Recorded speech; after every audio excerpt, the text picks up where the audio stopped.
Oh, me. Okay. Hello. Welcome to Mal and Nat Sister Chat podcast. Today we're going to talk about Huberman. Yes. Okay, Huberman. What's his first name? Dang it. Andrew. Andrew Huberman. Interview, and gosh, I wrote notes and I didn't write who's the guy he interviewed. I shouldn't have done the intro. I don't know either. Let me look. Dang it. I tried writing stuff down so we're not like someone. He interviewed someone. He interviewed an unknown person. Let me look it up. Mallory.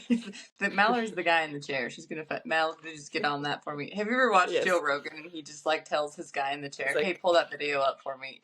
Google that. I watched him like argue with his guy in the chair one time because he's like, I can't just like grab videos out of my butt and throw them.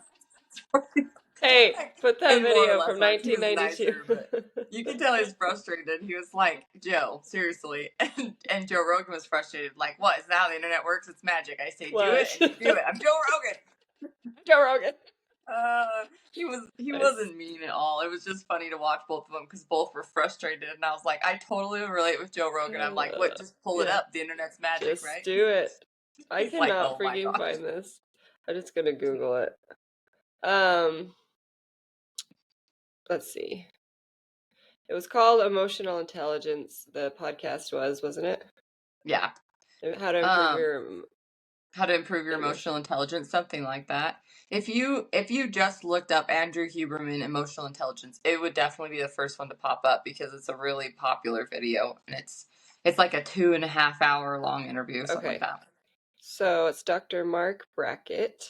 Okay. According to and I'm like, I feel bad not saying his name because he's a really brilliant, renowned doctor, and so I feel bad being like some guy. I don't know what his name is. Yeah, Dr. Marc Brackett. Is that how you say it?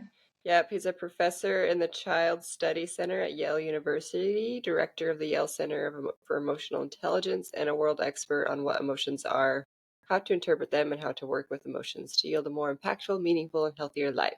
There you go. Yeah. Okay, so before any of you listeners are like, go and watch it, because Mallory told me to watch it, and I was like, yeah, I will definitely do that. And I was like, but I started it at like, I don't even want to tell you what time last night, and could not stop watching it. I know. It's so good. It was a good one. Like I get kind of bored with podcasts, but I was like, and we're doing a podcast, but it was podcasters are so boring. Never listen, except for ours. But yeah, I was the same. I couldn't stop listening. I was like, it was like a movie. I was like, this is so good. It's so good. It's like how it relates and how we're going to kind of talk about it today is internet culture and where our society has gone as far as emotional intelligence, because I feel like it's definitely gone downhill. And thoughts on that? Yeah. So yeah, we're just going to talk about people blowing up on the internet for no reason, and internet bullying and all kinds of things. This was a really good podcast. Texting. Oh man, there's so many like controversial topics. He talks about kids having phones, so many things that I was like, we could do an entire podcast on every section of their podcast. I know. Yeah. Good.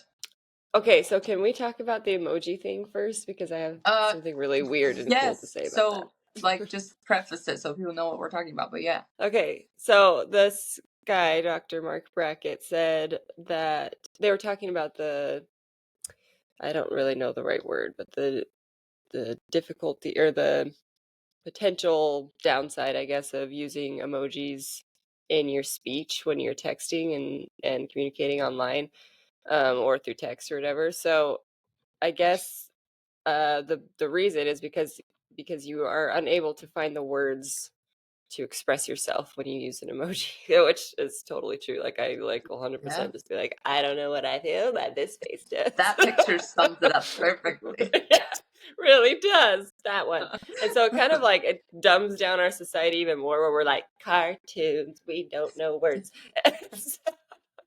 Anyway, I use emojis like I'm one of those extra obnoxious emojis. But you are not. But stop. I mean, kind of. I use them all the time. Maybe just with you. I don't know. But I'm constantly like emoji. Well, And like Anyway. you use 3 of them that work for you. You're not like, Yeah. okay, when I think of like emoji people, I think of the people who are like, today I worked on my computer, and they'll like put a picture of a computer next to that word. And like, you're just like, that's so many emojis. It's That's like all I can see is archaic. pictures. I'm like, Yeah. yeah, reading hieroglyphs. Is Yeah. that what they're called? Yeah, Yeah. exactly. It's like we've gone back to like painting on the cave walls. Like we're like, we Yeah. have speech, we have words. Anyway, I thought it was really interesting. But what was interesting is I had this dream a long time ago a long time before I listened to this podcast. I don't know if I've told you this, but it was I had a dream that Elijah, our younger brother, it doesn't really matter who. I don't know why he was relevant in the dream. He's gonna listen to this and be like, what You the anyway. traumatized your childhood. Anyway, but he was trying to express himself and for whatever reason we weren't able to write, like we had to carve things into stone, and he couldn't find the words, and he was trying to draw an emoji like in the stone, and he couldn't do it. Like he just was Whoa. like so frustrated, and he was like anyway, it was so interesting. I woke up like, that was weird. I actually wrote it down because it was so weird. And then we listened to this podcast and I was like, I knew it. I knew emojis weren't good. Anyway, I just thought it was like That's really interesting. fascinating. Anyway, Yeah, sorry. you already That's all. had some like Had a emotional vision. intelligence around, well, like you already had some emotional intuition around emojis, probably. Like you could feel Yeah. like this probably Yeah. isn't the best way to express myself, and it's probably causing problems, but it's accepted. And I use them Yeah. too. Yeah. Like, yeah. But I Yeah. mean, yeah, I have some thoughts on this though. It's interesting. But Corey and I sometimes will communicate purely in GIFs, like almost as a Yeah. joke with each other. It's like your Yeah, like conversation.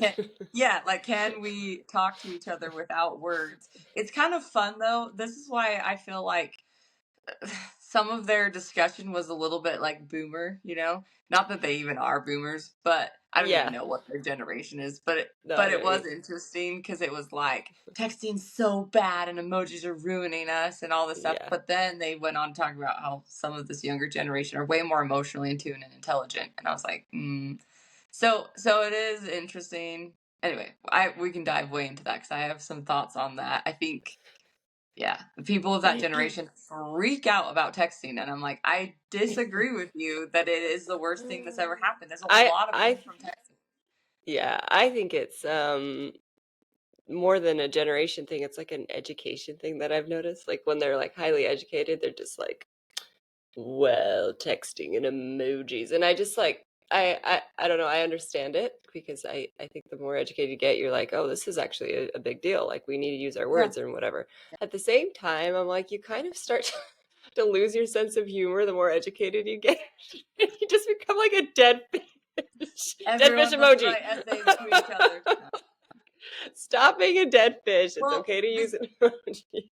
the same people who are like texting is the worst way to communicate ever are all about emails. All they want to do is email, and I hate emails. I hate emails.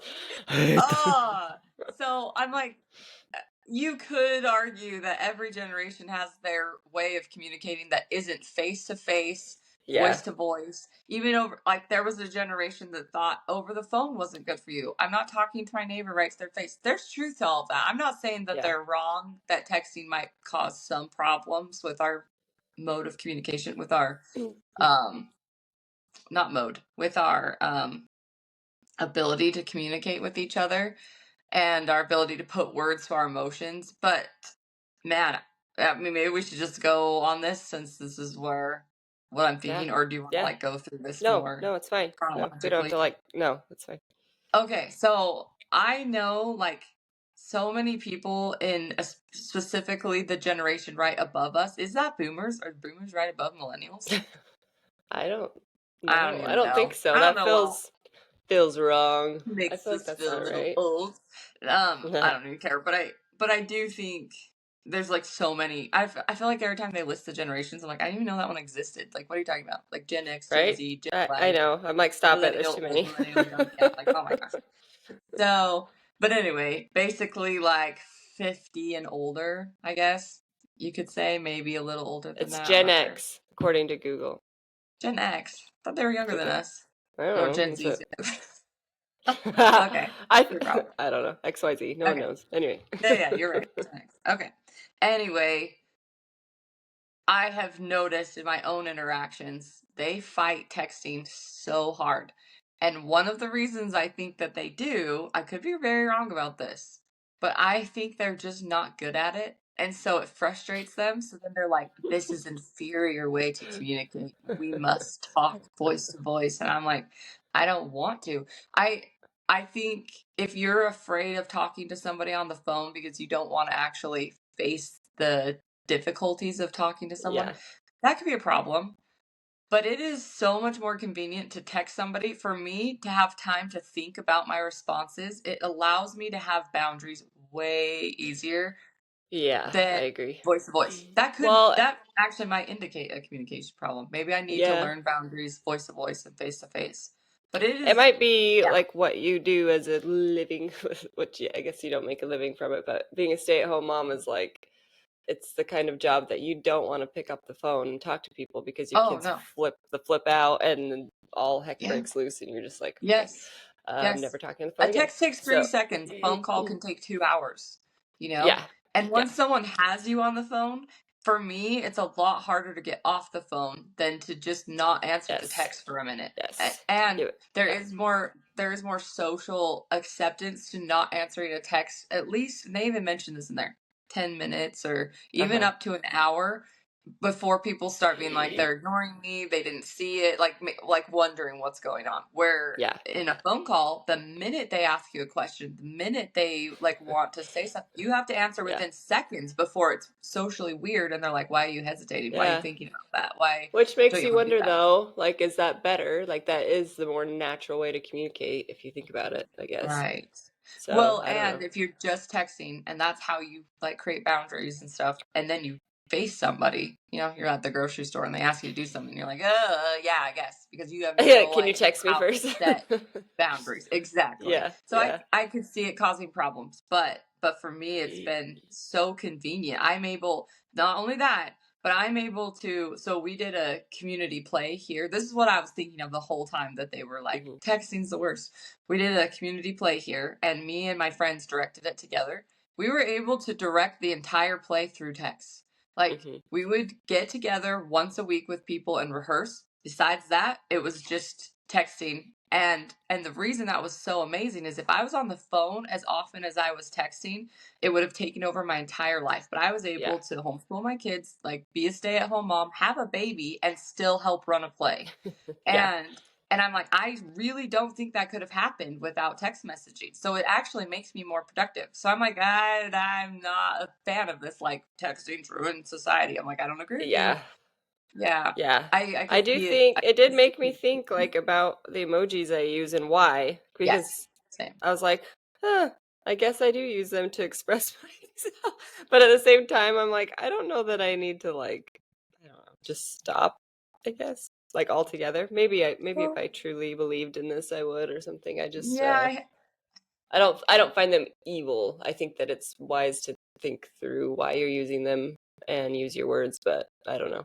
Maybe that's just me. Well, I think maybe like a well-read child in a family that communicates face to face. Not everyone is allowed a phone, so we're just sitting there on our. All of those things are going to lead to good communicators, whether they grow Right. up using emojis or not. So to me, Yeah. it's more about balance. It seemed to me that they were both like kind of older guys and like, this texting, and I was like, I just don't know that it's something Yeah. to be feared that much. And Yeah. they might even, if they heard that, be like, we're not scared of it. We're just pointing Yeah. out what we've seen. There's data, and they are really brilliant scientists. They've seen Right. tons of things. They Way know, smarter than they've me. got Yeah. numbers. Yeah. So I'm like, I'm not arguing with the numbers, just that there does seem to be a generational fear of texting when I'm like, I don't know that that's really going to be beneficial to be afraid of it. Maybe aware, but they were just both like, Yeah. thank you. This is the worst. And I was like, no, it's not. Like, Well, I kind of feel like all of, maybe not all, but a lot of the new technologies that come out, there's an excitement and an equal amount of fear that goes with them. Like AI right now is the same thing. uh, Like half, well, huh, probably good more point. than half are like, it's gonna take over our world, and the other half are like, this is amazing. It just wrote my cover letter for me.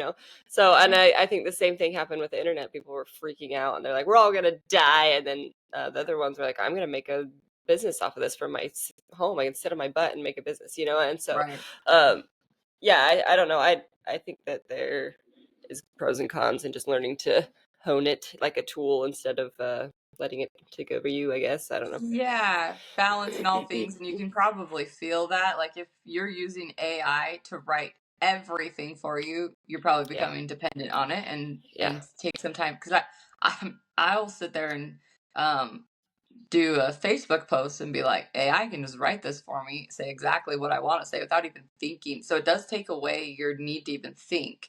And I've caught Uh-huh. myself a few times wanting to do that. And I'm like, no, I Yeah, just I'm choose the same. not I to won't do do it. that. Yeah, because I can tell that that would over time take away my ability to think about how to form my Yeah. words. So you Yes. can feel that. I have not felt that through texting. I will say though that long ago, I think when I was in high school, somebody said text messaging has hindered people's ability to write complete sentences or proper sentences. Nobody even knows how to capitalize or punctuate because in texting you don't have to.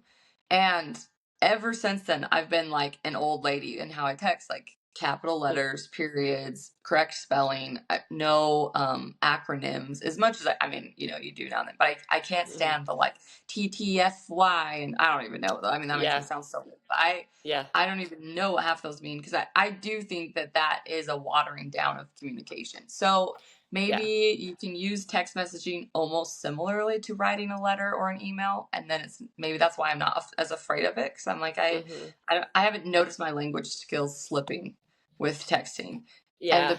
I know people who are I terrified of it who I would argue are not as effective communicators as I am in some ways, and they Yeah. never text, Oh, and I'm and like I think that yeah, like if you can get in the habit of writing your own things too, you're gonna stand out because I feel like at least I can usually tell when something's AI generated. So like if you were yeah, looking at job applications and you're like AI, this looks like a person, you know, like I feel like you're gonna yep. stand out. So I feel like Oh in yeah. that way it's gonna be a good skill to have. So Yeah, anyway. absolutely. That brings me to like I always think about our children and we don't allow them phones and I probably won't. I mean that could change, but as of right now, I'm not planning on getting them a phone until they're at least 16 or 17. And even then, I don't know. And a lot of people disagree with that, but one of the things that he said in there was kids I might have written it down. Um Kids' emotional intelligence is slipping with their phones and they find that in the data. It's not just like a Yeah. guess or, you know, kids these days, but they're and I'm not even sure. Do you even know what the actual definition of emotional intelligence is? I should I'm have sure written they that down. defined it on their podcast, but I can look it up. You like Yeah. look it up, tech guy. Um, Guy in the chair, you got this. I'm sorry. I don't have my computer today. uh, I have to printed notes. no, you're fine. So according to Google, according to AI, it says emotional intelligence is the ability to understand and manage your own emotions as well as recognize and influence the That's right. emotions of others. Okay. And I remember them saying that. It's not just Yeah. you about your emotions, but others as well. And yeah. Yeah, which so bringing this back to like internet culture and stuff, it's the ability to take so, like a situation, somebody's post, somebody's something, and process it and not just freak out and like put Yeah. everything down online and you're like, yeah, now I got him back. Like that is a very unintelligent, emotional person, I guess. Yeah. 'Cause yeah, you can't handles a stranger's opinion, and so you just freak out and then do whatever you can to rip them down, you know? So Yeah. anyway. Well, it's almost like we were talking about emojis or hieroglyphs, and I hope I'm saying that right. Right? Hieroglyphs. Tech guy, look it up. I I don't hate know. when I only have half a word in my head. Speaking of, I'm like texting's not ruining my brain at all. Like I never recall any We words. are super smart. Um, we're great. I know. I like how we're arguing that, and these two like brilliant scientists. I'm like, yeah, we got I know. nothing on I that. know. Obviously we're in the right. um anyway, I was thinking about like emojis are hieroglyphs and the way we interact online is almost archaic. Someone says one thing we Yeah. disagree with and we're like spear them, kill them, you know, like with our words. The whole mob just like Yeah. gathers and just immediately throws rocks. It's Yes. almost as if we live in two worlds. One is more sophisticated and developed, and the other one is new. The internet's kind of this new thing still, and it develops so often and so quickly that it's almost new every day or every week or every month or whatever. Yeah. And so it's like we're beginning as cavemen on the internet. Like we're we're started out as acting Yeah. that way, just very everything is at an emotional level of Baseline. 0 to 200. There's Yeah. no emotional range and there's no emotional Yeah. sophistication.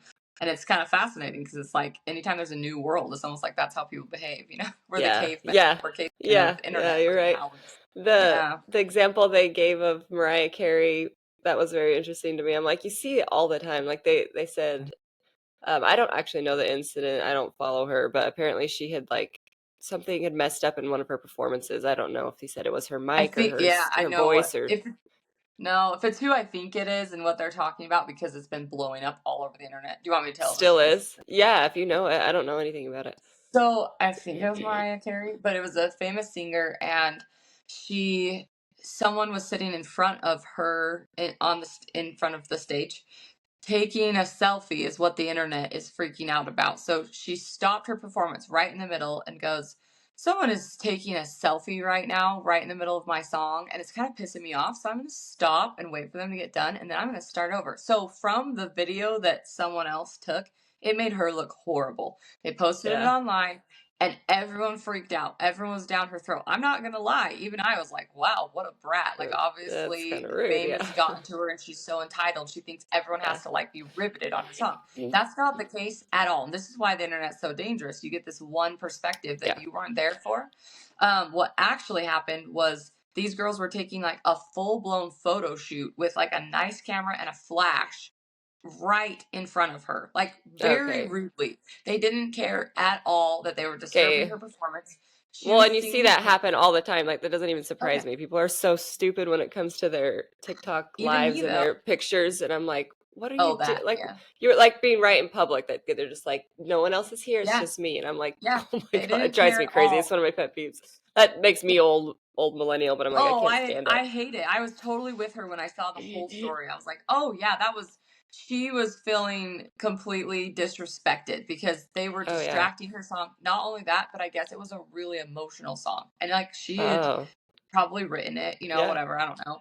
But she was singing from a really emotional place and it was like, I'm not feeling this when you're right there in my face with your stupid Yeah. selfie. Like, can you wait? Yeah. So really what was happening, my opinion, the girls were disrespecting her and she was like, "Nope. I'm gonna call you Yeah. out. Here's my boundary. Like, I'm not gonna sing until you're done being rude." Yeah. And Yeah. then the internet freaked out because they only saw part of it. So Yeah. that's what they were talking about. Well, and yeah, that's what they brought up in the podcast. Was just they were like, here's this one little incident, and the entire internet, like he was like, I couldn't find one positive comment on thousands and thousands of comments of, and so then it looks like everyone wants her dead, and it's kind of creepy because I would say, I mean, I don't know this, but I would guess the majority of people don't want her dead. and and and probably don't really care about this moment in time, but because the internet is the way it is, it makes it look like, oh my gosh, like everyone thinks this about me. Everyone, anyway, it's scary if you're on the Yeah, tail end of it.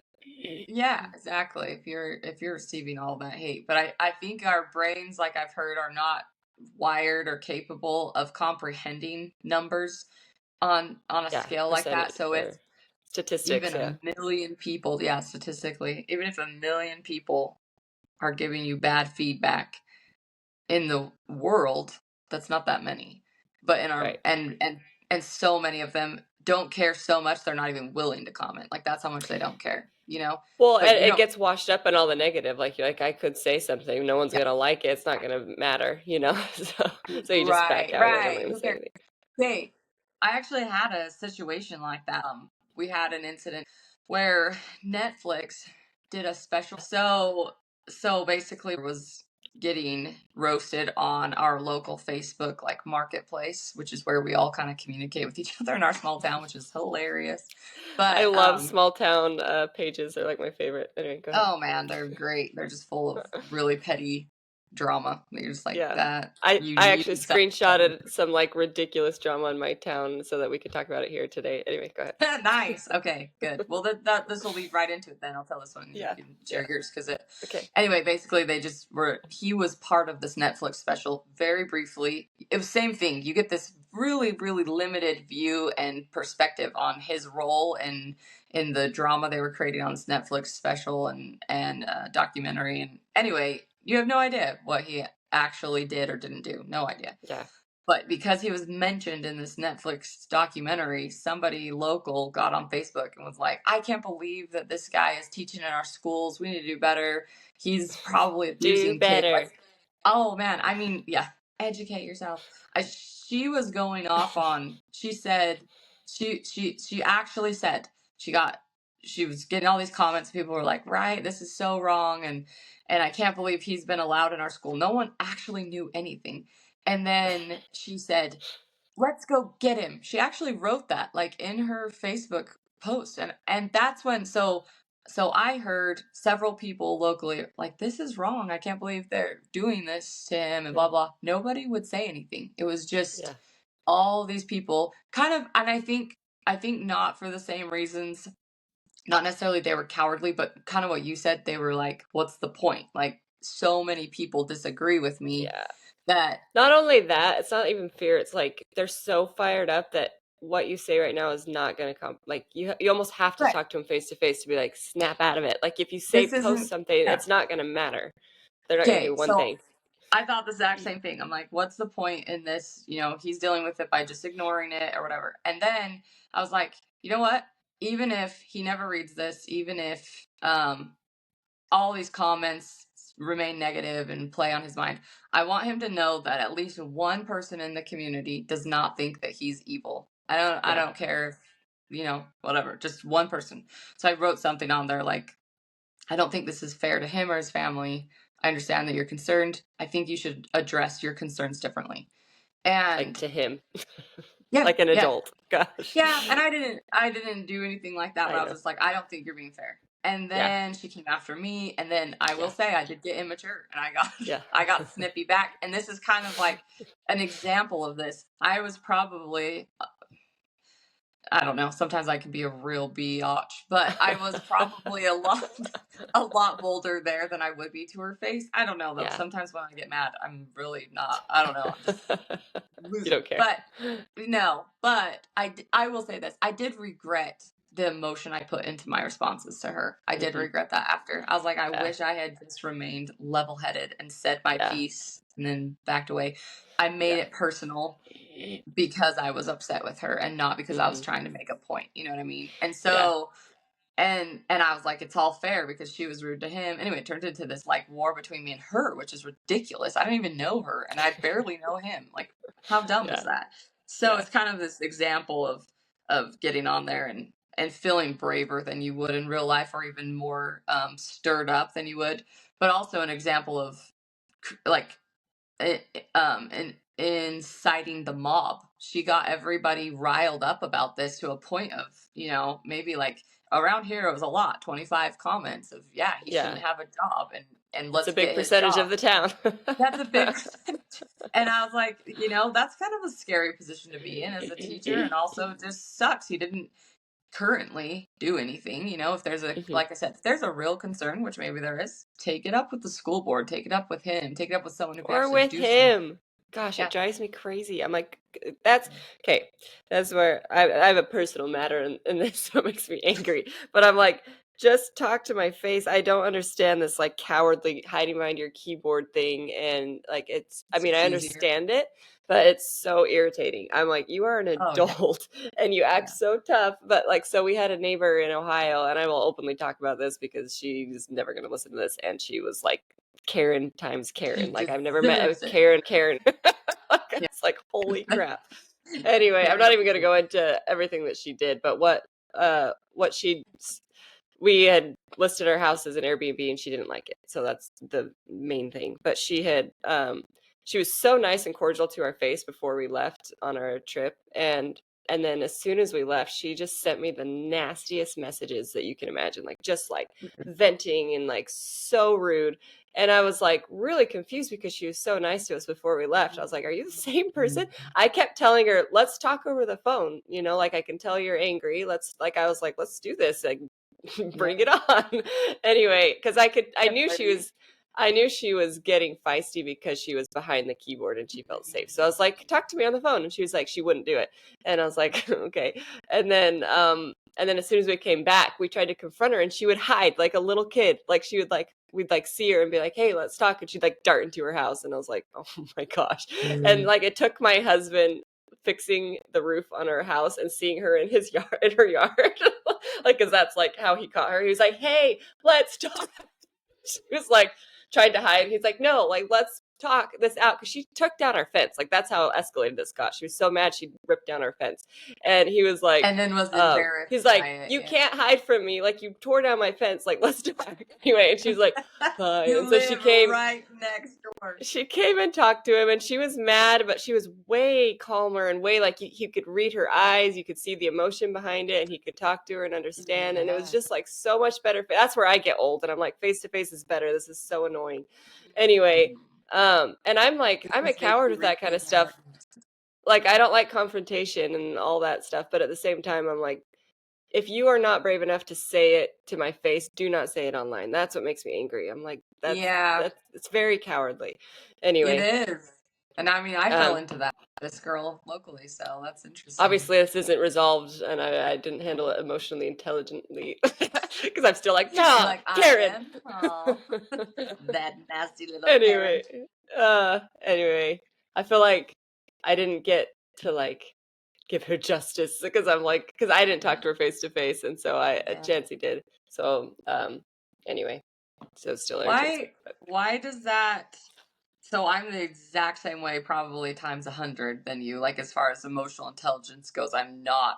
I'm way more volatile. Like I can't. Yeah, I get much more reactive upset with people and reactive and stuff, and even later, like vacillate on it and just and and my so go ahead. What were you gonna say? I didn't say anything. Oh, sorry. I interrupted myself with my mic. I don't know. What was that, Natalie? I don't know. Go ahead. No, you.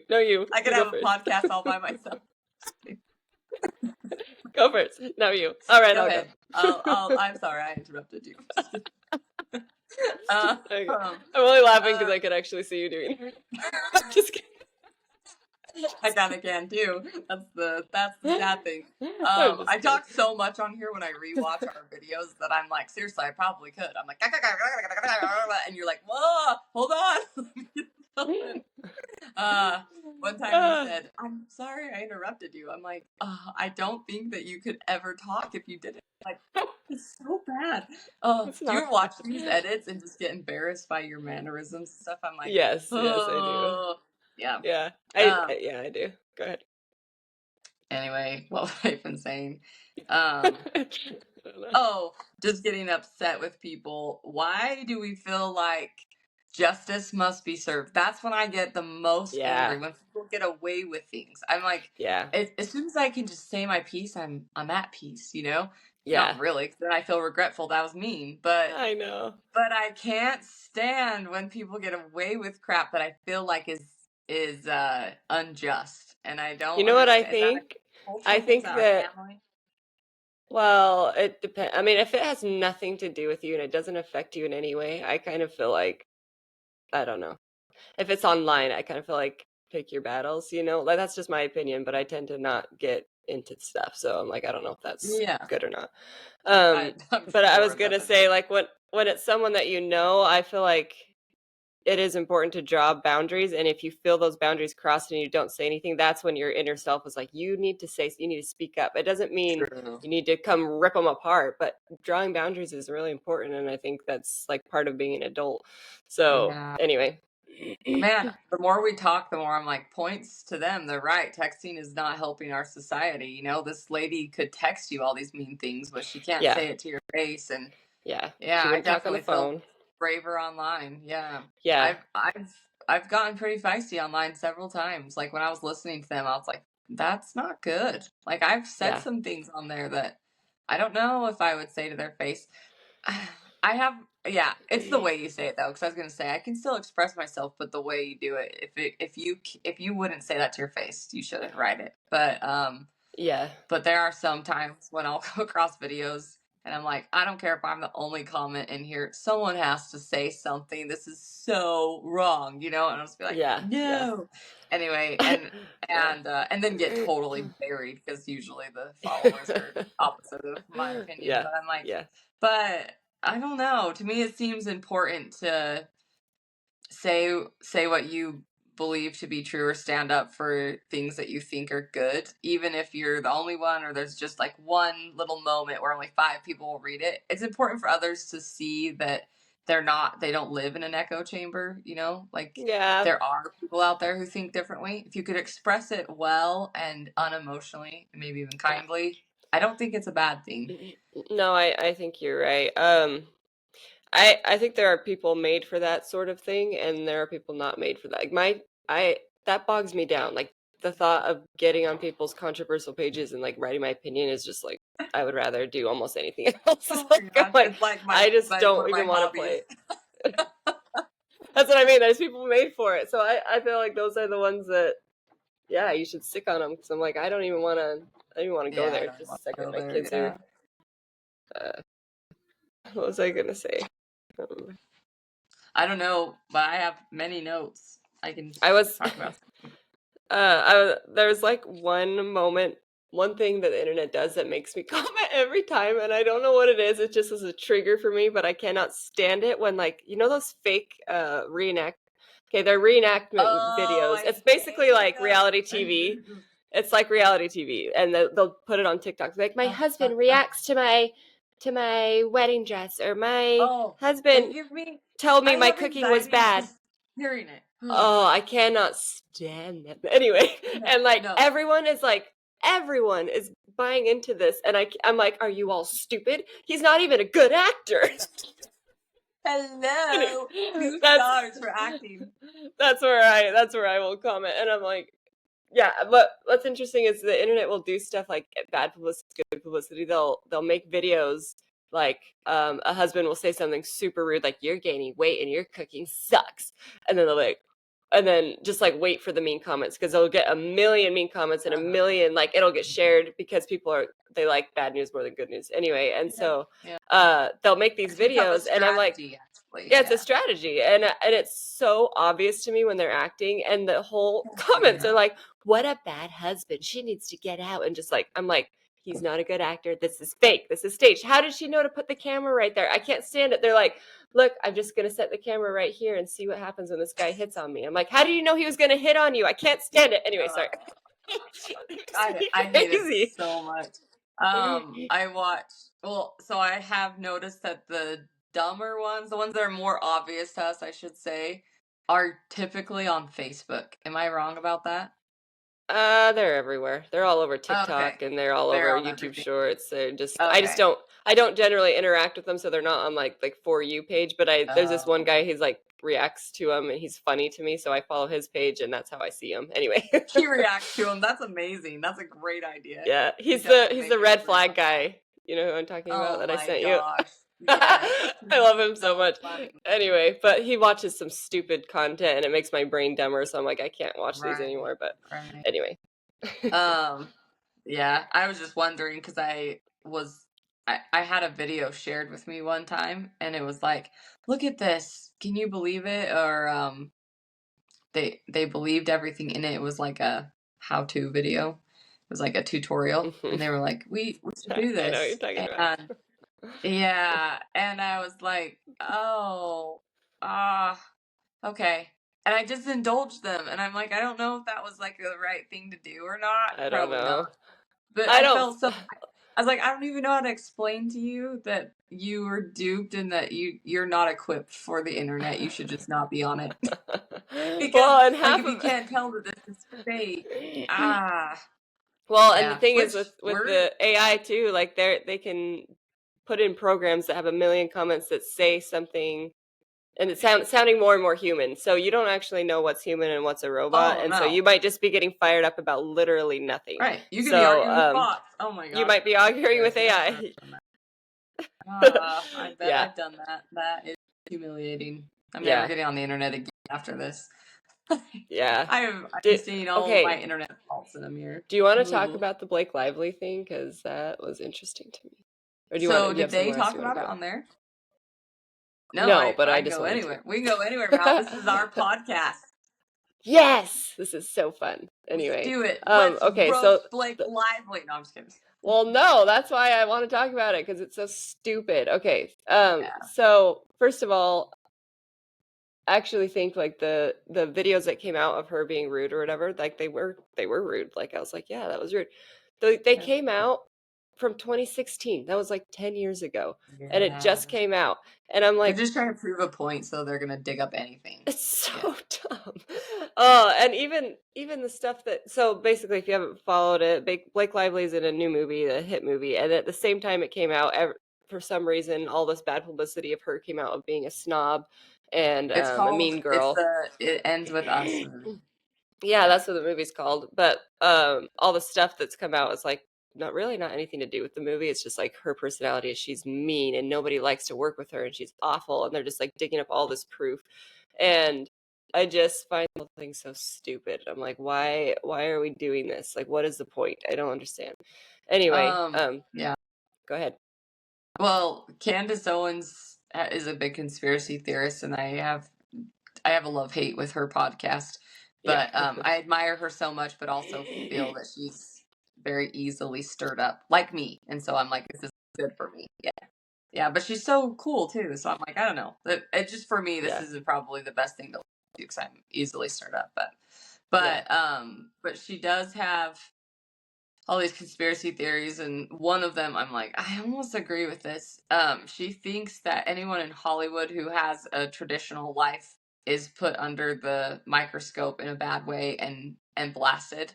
where if if you are woke in any way and you prove that through your lifestyle, you are left alone. And it's almost this message to them like, live the weird life and we'll support you, live the traditional life and you're going to have a hard road. Yeah. I have seen a lot of examples of that. They talk about how Justin Bieber just started getting like roasted as soon as he like got married, became a Christian, had a baby, you know Mhm. what I mean? And I'm like, Mhm. I mean, but when he's like struggling and on drugs and addicted to everything under the sun, everyone's like, "Oh, Bieber fever," you know? So I'm Well, like, I think it's more interesting for the single fans when they're single and like you know what I mean? Like it's just totally. more And exciting. And their so when life's a he's like wreck and all that, married and yeah. Christian and he's not looking to mingle, then it's just like not as fun. So I think honestly Right. And they've tried that to was stir my up drama take. about him. You're Yeah. right. And any drama at all, it's clickbait, so it doesn't matter. But I Yeah. wonder if that isn't something because I'm like, but then at the same time, you know what? Maybe that's just a dumb theory because Ellen DeGeneres, Yeah. I used to She call her got Degenerate. canceled. That is me too. Degenerate. DeGeneres. I did not know Ellen Yeah. DeGeneres got canceled for being a bully, which I tend to agree. However, in her line of work, like reporters are just kind of bullies. Like that's And their comedians, late night shows, like they're just mean. yeah. And I thought she was freaking hilarious, so I'm mad about that. But She was so funny, but she's so funny. But I've watched several videos where I'm like, yeah, I would hate to be on her show. Like, you don't know what oh she's yeah. going to bring up and humiliate you over. However, at the same time, it's almost kind of a test, too. It's like she's like poking you in front of the entire nation to see how you react, see what you're made of. And some people come Yeah. out shining. They're like, yeah, I can handle that Yeah. criticism. And Well, some she's not the don't. only one. I'm like, there's tons that do No. that. I don't Yeah, understand why she got canceled. I I feel don't like she know. kind of cowed to it. Like she was like, "You're right, I'm awful," and then she just let herself be canceled. Whereas, I don't I don't know. know, She maybe did not. something. I wonder if she did something to like anger the I don't know whatever entity I feel is behind this because I'm like all of a sudden she was out of the good graces of Hollywood. Like she It was was like weird. the it lady and Yeah, then she wasn't. I was like, yeah, she did something behind the scenes wrong. I don't know. yeah. Anyway, Hey, sorry. Can I push no pause good. really quick? My groceries arrived. I gotta go tell my kids to get them. One Go second. get the raccoons out of your groceries now. Get the I'll do my possums and the coons Natalie out of and mine. Natalie podcast.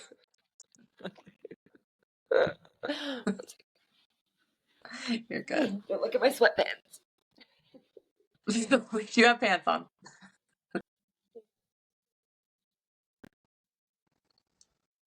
Who are you talking to there, Nanny? I'm talking to our listeners because they care. They care. Okay. You're like, finally, she won't interrupt me. My endless words. Yeah, just like, get it out. Yeah, right. Oh, man. Anyway, what were you saying? Were you saying something? Nope. We were talking about Ellen and whatever. Okay, yeah. Anyway, Blake Live, that's going down a conspiracy rabbit hole, but I actually talked myself out of believing it. So, go ahead on. We've dug ourselves out of the rabbit hole. We're back. And we're back on top. Blake Lively. Welcome back. What'd I miss? What are your thoughts on the Blake Lively drama? Do you want to like give a summary of what's going on? I guess you kind of did. I don't honestly. I like the only reason I even know about it is because of Jamie French's video. So I really didn't research a ton. So her coverage is like the only information I have. But basically, she was like being rude to a news reporter who was asking her a question, and she said something like, "Oh, congratulations on your bump," because she was pregnant, and she said, "Congratulations on your bump," or something. It was just really weird.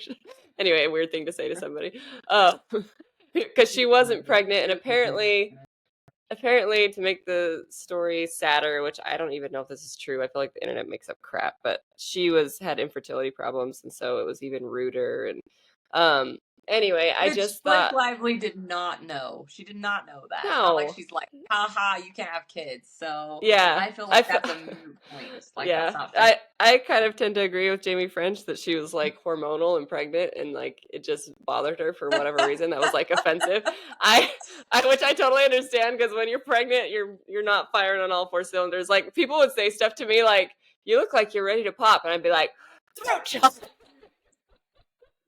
You look ready to pop. I don't care if you're pregnant. Anyway, Like, so Blake Lively. like, give her some grace. She has 4 kids and she was pregnant. You know what? I wonder too. Go ahead, finish your thought. Sorry.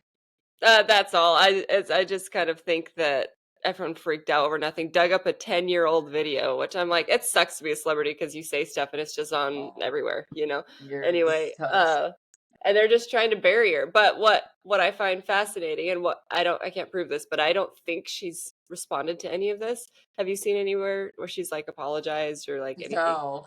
Okay, you're so right, being trained.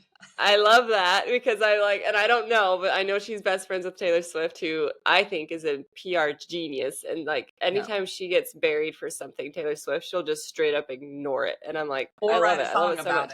Or write a song about it. So like, for example, her song, I'm the Problem, It's Me, she had a scene where she stepped on the scale and it said fat. And she was like, what she was showing was her insecurities. Like, she was like, I'm insecure that I think I'm overweight. And the obese community just freaked out. Like, they were like, if you think you're fat, what message are you sending to people who actually are obese, and blah, blah, blah, blah, blah. And like, how dare you? And they just like, they were really trying to bury her and cancel her. And she just straight up ignored all of it. Like, didn't respond, didn't apologize, like nothing. And it just fizzled out. And so I kind of feel like that's what Blake Lively's doing. I don't know, but I'm just like, that's my conspiracy it's kind theory. of a and I think it's genius, because it is. Yeah. Anyway, that's all my thoughts. Because sorry, go ahead. Sorry. No, that's it. Say? I keep saying that's it, but also this, but also, and I'm done. No, then I go ahead, but finish. I really am done. Okay, go ahead. I didn't know. I mean, anyone who knows me would be like, wow. But I did not realize how freaking much I talk until I started editing these. And I was like, I think I can just wake up and not stop talking till I think I do. And not stop talking till I go to bed. Like, Tuck yourself into the grave. That's a lot of talking. Bye, golly. Hey, that's what makes this podcast work. If you were like me, we'd be like, well.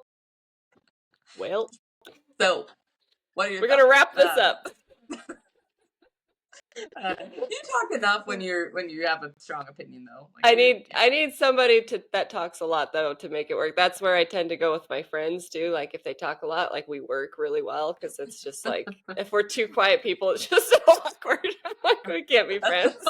That's so funny because Corey and I have that exact same thing going on because his Yeah. friends are all like my personality and my friends are Yes. all his personality. And I'm like, Yep. I didn't do this on purpose, but the ones I attach myself to just like sit Yeah. there and let me Yeah. talk and are just Yeah. like chill. Their presence calms me, you know? Or oh yeah. Well, just seriously, just being around, like even just you, just being in your actual presence, like brings me down from like here to like a normal level. I'm serious. It's like I don't know what it is, but Oh my God. it's like if I say something like this person did this, and you're like, yeah, that's kind of hard, you know. I'm like, oh, okay, it's not that big a deal. Oh, Like okay. it's like your That's reactions amazing. to everything are just like lesser, like lower than mine in a good way, and I'm like, okay, like if you're reacting that way, it's Okay. obviously not as high as I thought it was. So anyway, So it's funny. just funny. But yeah, I need that or I'll just explode. I don't have any friends who are like me. I don't think. So I've Yeah. had no one's like me. Not like other girls. So Yeah, not in a good way. Pick me, girl. in all the Corey's the good only one who ways. could handle me kind of pick me. Yeah. I was gonna say something. I've lost my train of thought. What was it? It's about Chansey and okay. So I was thinking like recently I have been coming out of my shell, as it were, and, and in the past, my communication style has been like stuff everything down, like passive, just like don't share anything until you explode one day. Anyway, and I have an ability to stuff for years, like much stuffing can fit in there. Anyway, um, Large but chamber for stuffing. like large stuff chamber. I don't know where that is. I'm like pointing to my chest, but It's it's not not in your large. tiny frame. It's like Can't be there. it lives outside of you like It's its own. external Yeah, hard drive for stuffing. yeah, yeah. It can hold much storage. Anyway, but so I've always been able to do that, and so it's not a skill; it's a very bad thing. But lately, I've been a lot more vocal and not afraid of like anything anymore. And so like anytime me and Chansey argue, I'm just like, oh, I'll just tell you what I think. And so I'm just like, and Watch out, world. and only recently have I been like, oh, so that's actually like that's not the ideal. Like I kind of was like, I don't have to contain anymore. Blah! Like I'm mean and just like say whatever I want. And lately I'm like, oh, like I don't like that side of me because I can just say vicious things when I want to, you know. Um and Chansey's been like really enjoying it. He thinks it's funny, and so he'll let me Oh because my I gosh. like Hate when years they of like I don't say anything, and now I'm just like I'll say whatever, and he he's thinks it's loving funny. life. And He's like, so he'll what kind of else is like it? poke to see, and he's like, and when he knows I'm fuming, he's like, tell me what's going on. I'm Oh, like, okay. Anyway, in the past I'd be like, oh, I'll tell you, and he's like, wow. Anyway, everybody's so but now I was like, you know what? I think I'm going to calm down first because I actually don't like saying exactly what's on my mind when I'm angry. So just like give me like 30 minutes. And he's like, yeah. okay, all right. Anyway, He's and like, it just not was as fun, but okay. yeah, whatever. Anyway, it just was a realization I made that one or the other isn't really ideal. It's somewhere in the middle of Yeah. taking time to think and process and calm down and then communicate boldly is pretty much Yes. the ideal. But Yeah. anyway, kind of interesting. That leads into some thoughts I had during the podcast of Andrew Yeah, Huberman. Huberman. I don't know why I can't remember his name. I don't know. I'm always afraid I'm going to call him Huberman, and I'm like, that's not right. It is. Um, Wait, it is Huberman. Huber. Isn't it Huber? No, it's Huberman. Isn't that what you Yeah, said? I thought I would keep Oh, wanting to say Humerman, and I'm like, nope, not oh. Humerman. No, I know that's not it. Yeah, and mostly it's just an editing nightmare. I'm like, say it right, so I don't have to edit this. Andrew I'll just say Huberman. 5 variations: Huberman, Huberman, Huberman. Then I can put one of those in there. Anyway, what I was saying, so off topic, is what were you saying? I can't remember. We're talking about communicating and how like being crazy isn't ideal, but being passive isn't ideal There either. you go. Okay, so I feel like there's this thing, correct me if I'm wrong. So we have discovered early in life that I lean on extrovert and you lean on introvert, but I actually don't think either of us is full blown one or the other. No, I think, I don't think yeah, so. that we lean hard one way, but we find like we have a little bit of both. Uh-huh. And as Mark was talking on Andrew's podcast, I was picking up on this emotion, and I was like, am I wrong about this, that introverts, many of them, seem to have like a resentment for extroverts? Like, this is an extrovert world and people listen to extroverts, but Yeah. introverts are over there like, my thoughts are so much better and no one's listening to me. Or like, is that true? Like, do you feel resentment for extroverts, like you personally? I don't think I feel it for the extroverts. I feel it for the people who boost up extroverts. Yeah, because it's Okay. irritating. Yeah. Like Okay. it's kind of That's fine. like, wow, look at what they did, and I'm like, okay. Anyway, and I take ownership for that. I'm like, you have to speak up if you want to make it. You can't just like be quiet and be like, nobody notices me. But at the same time, I do think it's frustrating when they're just like, Yeah. you just have to be loud and rude and everyone will love you. And I'm like, okay, well. Yeah, like we're promoting skills that actually aren't that great. Like if you just Yeah. jump up in front of everyone's face and wave your arms, you win, kind Yeah. of. Yeah. Yeah. Yeah, that's interesting because he said something a little bitterly, and I was like, I've heard this before from introverts. This is not the first time. Like I think they're frustrated with the world we live in. Like it's Yeah. like people are like, wow, aren't they amazing? And the introverts are like, no. Okay. Yeah, so Yeah. that's fascinating. Yeah. Yeah, and I don't really mean that negatively, not to be like introverts have built up resentment, they're just jelly. But Gotta work on your jealous thing, Mal. You're turning a little green. Hey, I'm wearing green. obviously it's shining through. Don't be so jealous. We Right. went to So the tell me, are you jealous of me? You are? How you're gonna say fascinating. my podcast, I'm blasting it. All right, I think we'll end there. Thanks for That's chatting. a wrap. Have a great day. Why did that make me laugh so hard? Oh, That's so like I might. be such an evil sister thing to do. Anyway. What was I gonna say though? I was just thinking this is so random, but I went to a baseball game one time and there were these drunk girls in front of us. They were like in their early 20s and they're taking selfies, not watching the game at all, which I don't blame them. I hate baseball. I wasn't watching Right. either. They're taking You're watching selfies. them. Yeah, I'm watching them. I do go to people watch. I love like when people I get a do little too. tipsy. It's so Oh, funny. I do too. Anyway, not drunk because that's not fun anymore, but just tipsy is hilarious. Drunk is So, funny too, if they're not uh, dangerous. And I'm with I feel like Chansey. they're I just like don't mind. toddlers at that point. I'm like, oh my gosh, I deal with kids all day. I do not want to deal with them. When they're just like their inhibitions are just a little bit softened. That's when I love them. I'm like, you're hilarious. Like Perfect. Don't get any more drunk. yeah, they're right there. Anyway, they were sitting in front of us and they were like taking selfies of the game. They were not watching like in front of the game. And then they turned around and one of them actually said, I would be so jealous of who I am right now. And we watched her because we're like in these like Oh my God. riser. It was amazing. We quote it all the time. She doesn't know how famous she is in our house, but anytime me and Corey do something She's like like a even meme in your stupid, house. yeah, something stupid like that's amazing, we'll be like, I would be so jealous of who I am right now.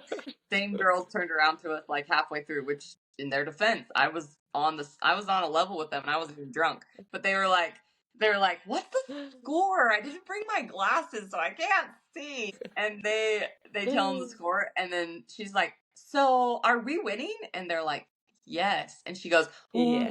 so awesome. Anyway, it's one of my favorite Oh, that's stories. amazing. That is neither here nor there, but it reminded me when I said stop being so jelly of extroverts. Like, Oh I'm my so gosh. jealous of who I am right now. Anyway, my whole point in that is like you were saying balance, like it's not one way is better than the other. And I hear this a lot. I feel like because I'm married to an introvert, I grew up with you who was more introverted. I wouldn't say you're full blown. And then just listening to this guy, I think introverts feel frustrated with the world that they are in, and I was going somewhere really deep with that, and I totally spaced it. You just wanted me to admit I'm jealous. Yep, that's it. That was the point. Oh, that was what I was gonna say. Okay, before I forget, there. I think sometimes, and I don't know that you fall into this category. In fact, I'm pretty sure you don't. But I think sometimes introverts downplay their contribution to the world. Like they're like, if I could just, I hear a lot, like if I could just be more Yeah. social, or if I like, this is my big failing, is I feel so awkward. I make people feel awkward or whatever. And I'm like, as an extrovert, I constantly wish I could shut my mouth. I wish I could like actually reflect. I wish people would tell me like deep things. They don't, because I'm too like, oh, you know what I mean? Like I never get on like a deep level with people. I rarely do. And I'm jealous of that. I'm like, I really wish that I could be better about those qualities. So I think you're right. Like the goal is to like, not knock my mic over. And blah.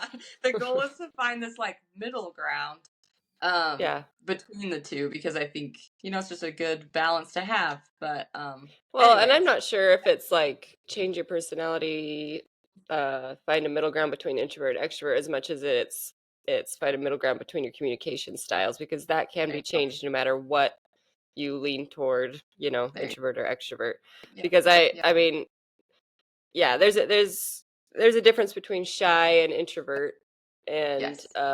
and insecure and introvert, because they tend to all be Yes. bundled in the same thing. And you can be a uh you know shy insecure extrovert, Yes. and you can be a very secure, not shy at all introvert. So Yep. um anyway, Well, yeah. and like we label ourselves, but I feel like I just change depending on what group I'm in, and not like I change my personality to be a chameleon, but more like sometimes I am just a shy extrovert in some settings. I don't feel secure enough to go out and just talk to people, because I can Yeah. tell I'm not necessarily accepted in this particular group or whatever, whatever the cause Hmm. is, even if it's in my head.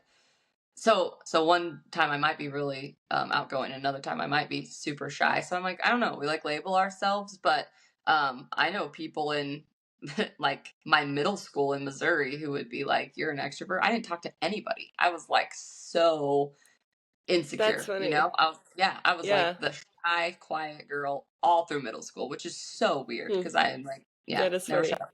Yeah, but I just didn't I feel know. I comfortable. think I don't really know how I present to the world, because I look back on my high school, middle school, like basically my whole career, and I'm like, I was so shy and so awkward. And most people I talk to don't. They're like, I didn't know you were shy, No, and I'm like, how I did you didn't, not and I was right know? next to you. Yeah, I'm like, I yeah. couldn't even talk in class. Like, how did you not know? And I Because think like, it seemed like a choice with you. yeah, it wasn't, and I think that's why it bothered me so much, is because if I could have, I would have spoken up. I would have done more things. I would have just like raised my hand in class. Like anyway, Right, uh, right. but I genuinely could not make myself do it. And so that's why I was like constantly battling in my head, and like no one else knew the battle. And I'm like, well, that's weird. I Oh, feel like I could have given me more power if I had known that. But anyway. yeah, yeah. That's probably true of most things. Like we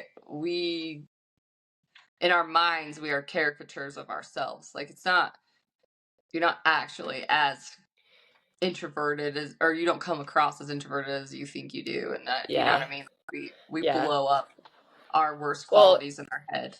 yeah. And I know I came across as snobby or stuck up, and like I got that a lot from teachers and stuff. And like I would do things like when I would actually put myself out there, I'd try out for stuff, and if I was too shy, it looked like I was like I didn't care, like I just was like this is stupid and like Mm, whatever.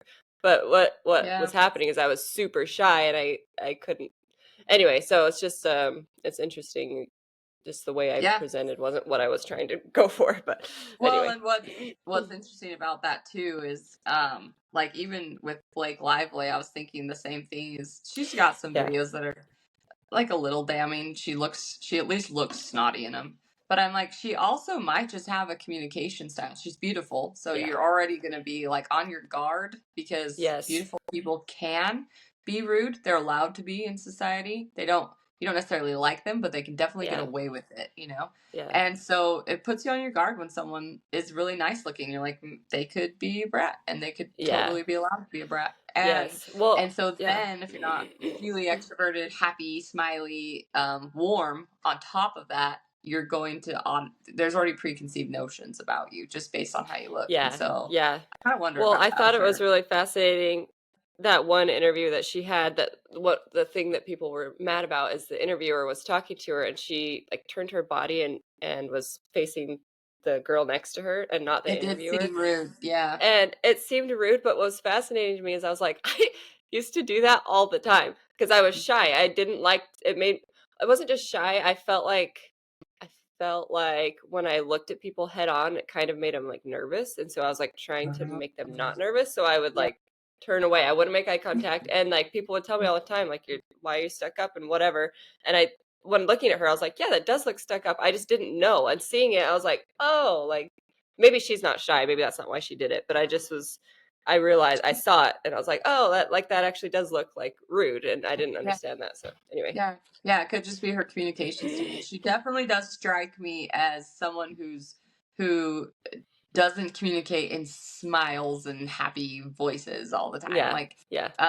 they have videos of her talking to her fans and stuff, and she's very clear on her boundaries with them. And I think you would have to be because they can be absolutely insane. Like, I heard, I heard stuff about like I don't know why my brain didn't go here, but I'm like, of course. But like, there were women who were trying to helicopter or trying to parachute into Justin Bieber's like estate, like sometimes naked, Yikes. sometimes I mean This just young kid. That poor oh guy. like oh my gosh, the things like they have See, footage if of like roles were reversed, that would be like straight up they'd go to jail. You know, oh like if that were well men I don't helicoptering know into about in women. Hollywood if they would, but Yeah, yeah, I think it's just it's kind of crazy. a like Chloe and I were talking about this, not necessarily on this level, but the other day because she's running a play in her town, and she had to look up the laws on like underage kids playing opposite like a actual adult. Not like Oh, I don't know that you would, as a director necessarily cast someone who's 12 years apart or whatever. But like, let's say you cast a right. 16-year-old, it's legal to cast them as the opposite of a 20-year-old, and they're allowed to kiss on Mm-hmm. stage, do whatever on stage the play requires, which some of them require some pretty intense things. And so I was like, I could see how very easily the lines in Hollywood could be blurred if you're constantly with adults and you're constantly I do not excuse the adults at all, but the kids Yeah. I could Oh, understand being like, yeah. I Well, mean, they don't these are my know. Yeah. people. I'm comfortable with 35-year-olds. Yeah. You know what I mean? No, they don't know. And no, and so yeah. Anyway, it's nuts. So the stuff that they have to deal with. They had footage of like Katy Perry like filling up Justin Bieber's butt without his permission, and just like full on just yeah. I mean, sexually assaulting him on camera. Nobody Well, stops her. I Like, was thinking like gross. that Nicki Minaj, he did a song with Nicki Minaj when he was young. I should look up when it was because I'm curious. Uh, Um, but Nicki Minaj was older.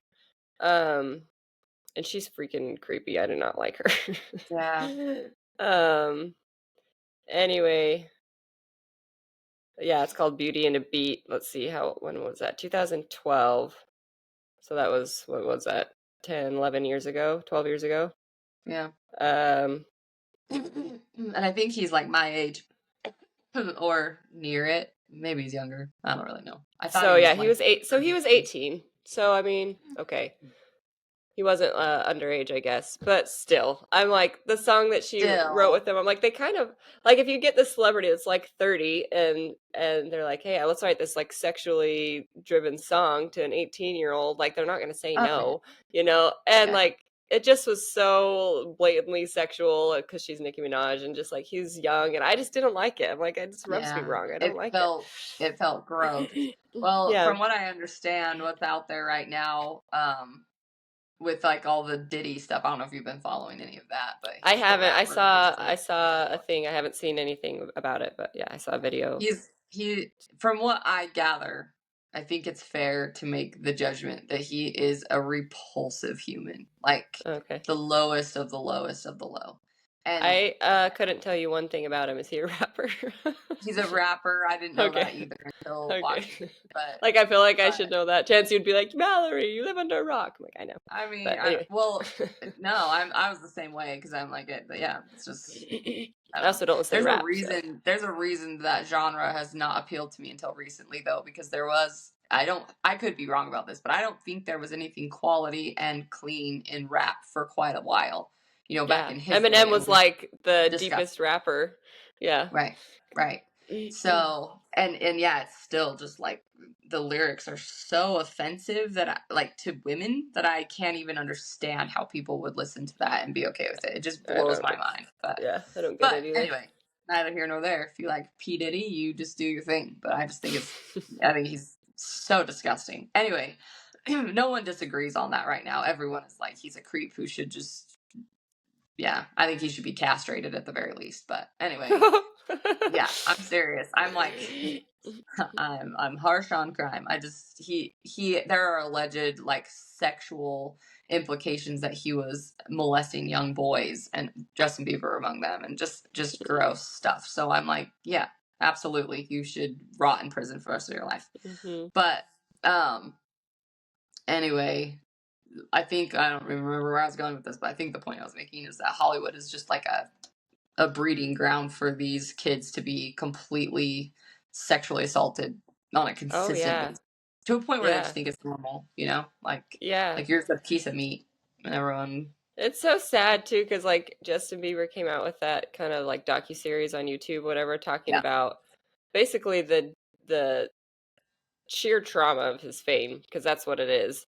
Oh And my people were gosh. like, didn't react super well. I mean, a lot of them were like, oh my gosh, this is amazing. Like, I never knew anything about it. But like, a lot of people were like, you're complaining about your fame. Like, you should just get out there and make Really, music. rich And boy.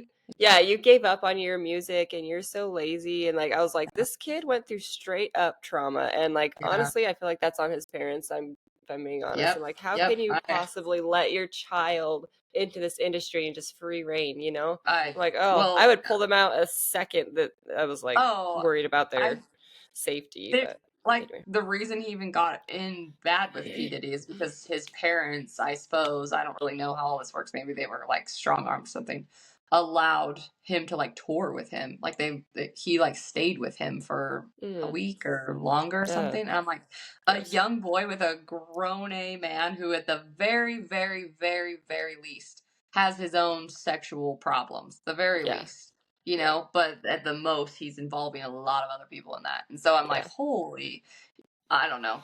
You got to like be completely desensitized to not be around him and to be around someone like that and not be sickened. Like I just watch his videos and it gives me the chills. Like he creeps me out so much. And I'm like, yeah, how do you not pick up on that as a parent? Like I would never in a billion years send my son. Like I just think of my own Romy, and I'm like, oh my gosh, yeah.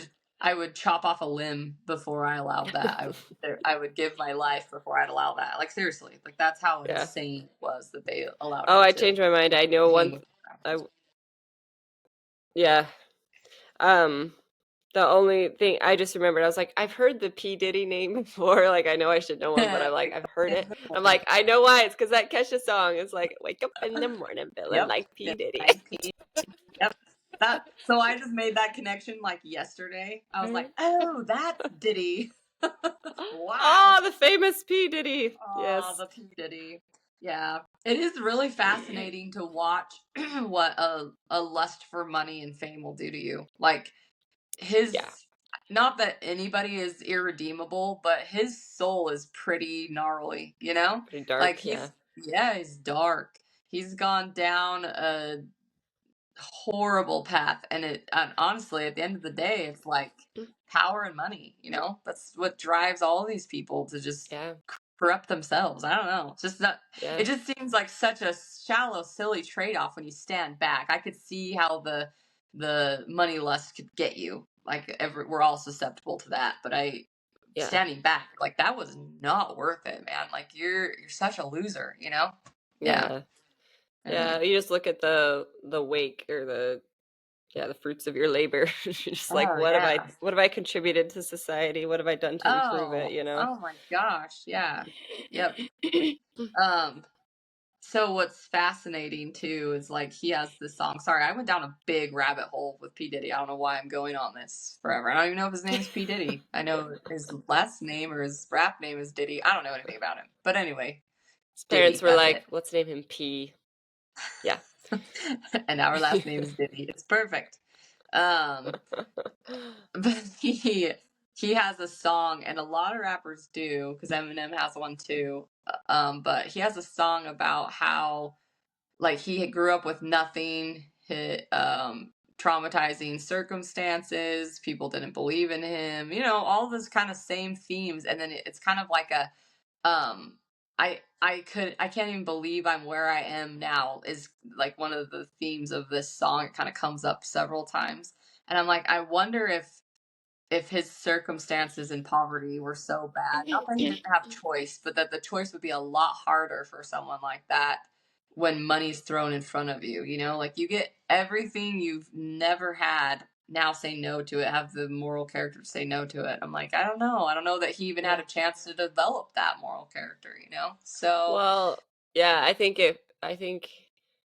if you are brought up in a situation where you are given free reign to everything except for money, so like basically you're not yeah, parented, right, right. and then all of a sudden you get money, then that's a Oh, very scary combination. That's when it's like no destruction and discipline bad plus things power. happen. Yeah, Yeah, yeah. yeah. Yeah, what's that? Vanity working on a line creates all sorts of Yeah. mischief, you know? Such a great line. I I'm just like, watched that. I love that's that movie exactly what it is. from Yeah, I Emma. love it too. Yeah. I know I act like I can quote the book. That's just from the movie. I've read the book like Yeah, once. I know, I know. I don't even know if it's from the book. By the way, is that our next book? Because I want to order it if it is. Emma? Because I'm done with Fahrenheit. Yeah. Sure. We can do Emma. Okay, I feel like I keep picking everything, so you can decide. That's fine. Like, Are you particularly drawn to that one for a reason? Or are you just I just like haven't throwing it? read it. No, I just haven't read it. That's all. That's Okay, the only let's do reason. it. Yeah, Okay. let's do it. Anyway, Which ones of hers have you not read? Just out of I curiosity, because haven't read Emma. I did read Persuasion. I didn't love that one. I'm oh, I trying to loved think. Persuasion. Did you? I actually read Yeah. it as an adult. I read it as a teenager, and I was like, wait, wait, wait. Yeah, she wasn't pretty, so it wasn't fun. It's It not must meant be, to be must have this. been, Yeah. must have been why I didn't like it. Yeah. Um, I don't know. I don't know. They tried to redo it, Persuasion on Netflix. Netflix is like, I don't know who is at the They've head of lost this their company. soul. I don't, I don't understand who is at the Yeah. head of this company. They're just like they're trying to make bad movies. Like they're trying to. I Like it know. was the You have to worst try to rendition of make it. anything I've ever seen. I They watched had it, some of star it. characters and then horrible costuming, Horrible horrible writing. acting, horrible writing. Everything was horrible. I was like, oh my Yep. gosh.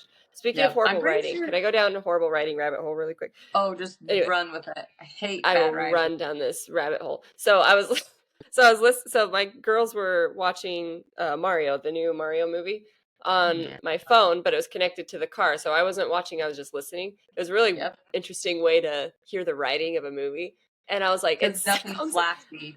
Yeah. yeah, yeah. There's nothing to like, no expression in Distracting. this. It's just all writing. Anyway, it was really interesting. It sounded like a little boy had a Mario guy and like a Bowser, and he was like, "Let's go get Bowser." No, I want you. Look, there's mushrooms. Gross. Ah, ew. That is what. Like I think they just got their son and they recorded it, and they're like, "Let's make that like the whole movie." That's it. That's our The show. only clever, even like remotely clever lines in that whole movie was when Bowser was talking, is because it's Jack Black. I was like, this movie is ridiculously stupid. Like, this It's is why I didn't so like it. bad. It's why I went to theaters and I was like, why don't I like this? Yeah. Because like the theatrics and like the, you know, the nostalgia is all there. And I was like, yeah. But when I I was know. listening to it, I was like, the writing is so bad. It's They didn't so even bad. try. There wasn't even hardly any dialogue to begin with. Like a lot of it was like, ah, ouch, pow, bam, ooh. Anyway, and then the rest was just so stupid. Oh, I was it's like, so bad. oh, I swear they're making this up as they go. Like, anyway, Yeah. that's all. It's actually harmful for your kids' reading and writing development to listen to or participate in bad writing. I learned that in our curriculum. Like the more that they can participate in rich writing, the better foundation you're going to lay for their own writing and reading, which makes I believe sense. that. But for Yeah. some reason in my head, it was like, well, a little mix of both is fine. But mom was really, really choosy about what we watched and listened to and read. Yeah. Very choosy. And like, we have really strong opinions about writing now because we can see the good and the bad, you know? Because I don't know that you can even see it if you don't listen to it or participate in it on a higher level. And I'm sure there's a higher level than even we were on, but I'm sure. grateful that the writing was taken into consideration above all things, like in everything. It was like a sin to watch a poorly written movie in our house. Yeah. You're not allowed to. Anyway. Sorry, we or can you go can back be to our topic, but no, a rabbit hole. that's interesting. I think the writing strike must be over because there's like 4 movies coming out that every one of them in the theater, I was like, that looks good. That actually looks good. This looks like a story. Okay, we're going. Yes, yeah, let's do this. I know they starved us so that we'd all rush to the box office when they brought us something decent. Is it called Rush Hour? No, what's that new movie with Gosling? You know. Is it Barbie? Just kidding. I don't know. No, it's not Barbie. Is he in a new one right now? Like a with the girl that's married to the guy from The Office. You know who I'm talking about? Emily The British. Blunt? Yeah, Emily Blunt. The movie with Emily Blunt. What? Okay, I can't. It's on Peacock, and it's so freaking good. I was You've seen it? I love. Is it a new Yeah. movie? Oh, Fall Guy. Oh, Yeah. Emily Blunt's in that. Emily Blunt. You didn't know, Natty? You have to watch it. I giggled like the entire. It's almost as good as Central Intelligence. Not quite. There's some like, I don't know. It's good. I giggled the entire time. It was so funny. Anyway, that's a good one. It was really good. Anyway, yeah, Mom and there's Dad some good liked that one. Yeah, it was good. Okay, all right, I will watch it. I just watched Red Notice. That one's so funny. You know, I actually didn't love that one. I'm not gonna lie. Like, I didn't hate it. It just wasn't as funny to me as like Central Intelligence or some of those other ones. Ryan Reynolds reminds me of Devin. So every time he opens his mouth, I just laugh. Devin's our brother. It doesn't matter if it's not even that clever. I'm like, whoa! He just like everything about him like reminds me of Devin. Yes. So it just cracks me up. I'm like, how do you have a carbon copy celebrity? Like, it's so funny to me. Anyway. And then his interactions with The Rock remind me of Devin and Gabe. So that's true. I should watch it through that lens. That would be funny. Oh my gosh, I was dying. But yeah. Anyway, they just like their stupid boy jokes to each other. Everything just gets me. I don't know. So fun. Apparently that scene where he's like totally roasting The Rock when they're like in line at the lunch place in jail. Do you remember that when he's like, your head looks like a giant penis? And apparently, I don't know if this is true, but apparently that whole scene was like, what do you call that when you make it up on the spot? Improv by Ryan Reynolds. Like, they were just kind of like, okay, go for it, just roast The Rock. And he's like, okay. My gosh. I was like, this is going to be so fun. And he has to like be serious and try not to laugh. Oh, it's funny. My gosh, it's so funny. His interaction. The Rock's really fun to watch too, as the guy who gets made fun of because he's such a man's man. I love when they put him in that role where he does really well with that. Yeah, he's so funny. Yeah, he's not an incredible actor in any other capacity, but I love him in roles like that. I've seen him try to be like serious, and I can't take him serious. Yeah, no, he's just got to be kind of goofy. That. Like he's funnier when he's just like being made fun of and is like, you know. Yeah, I don't know. Yeah, I love him. Yeah.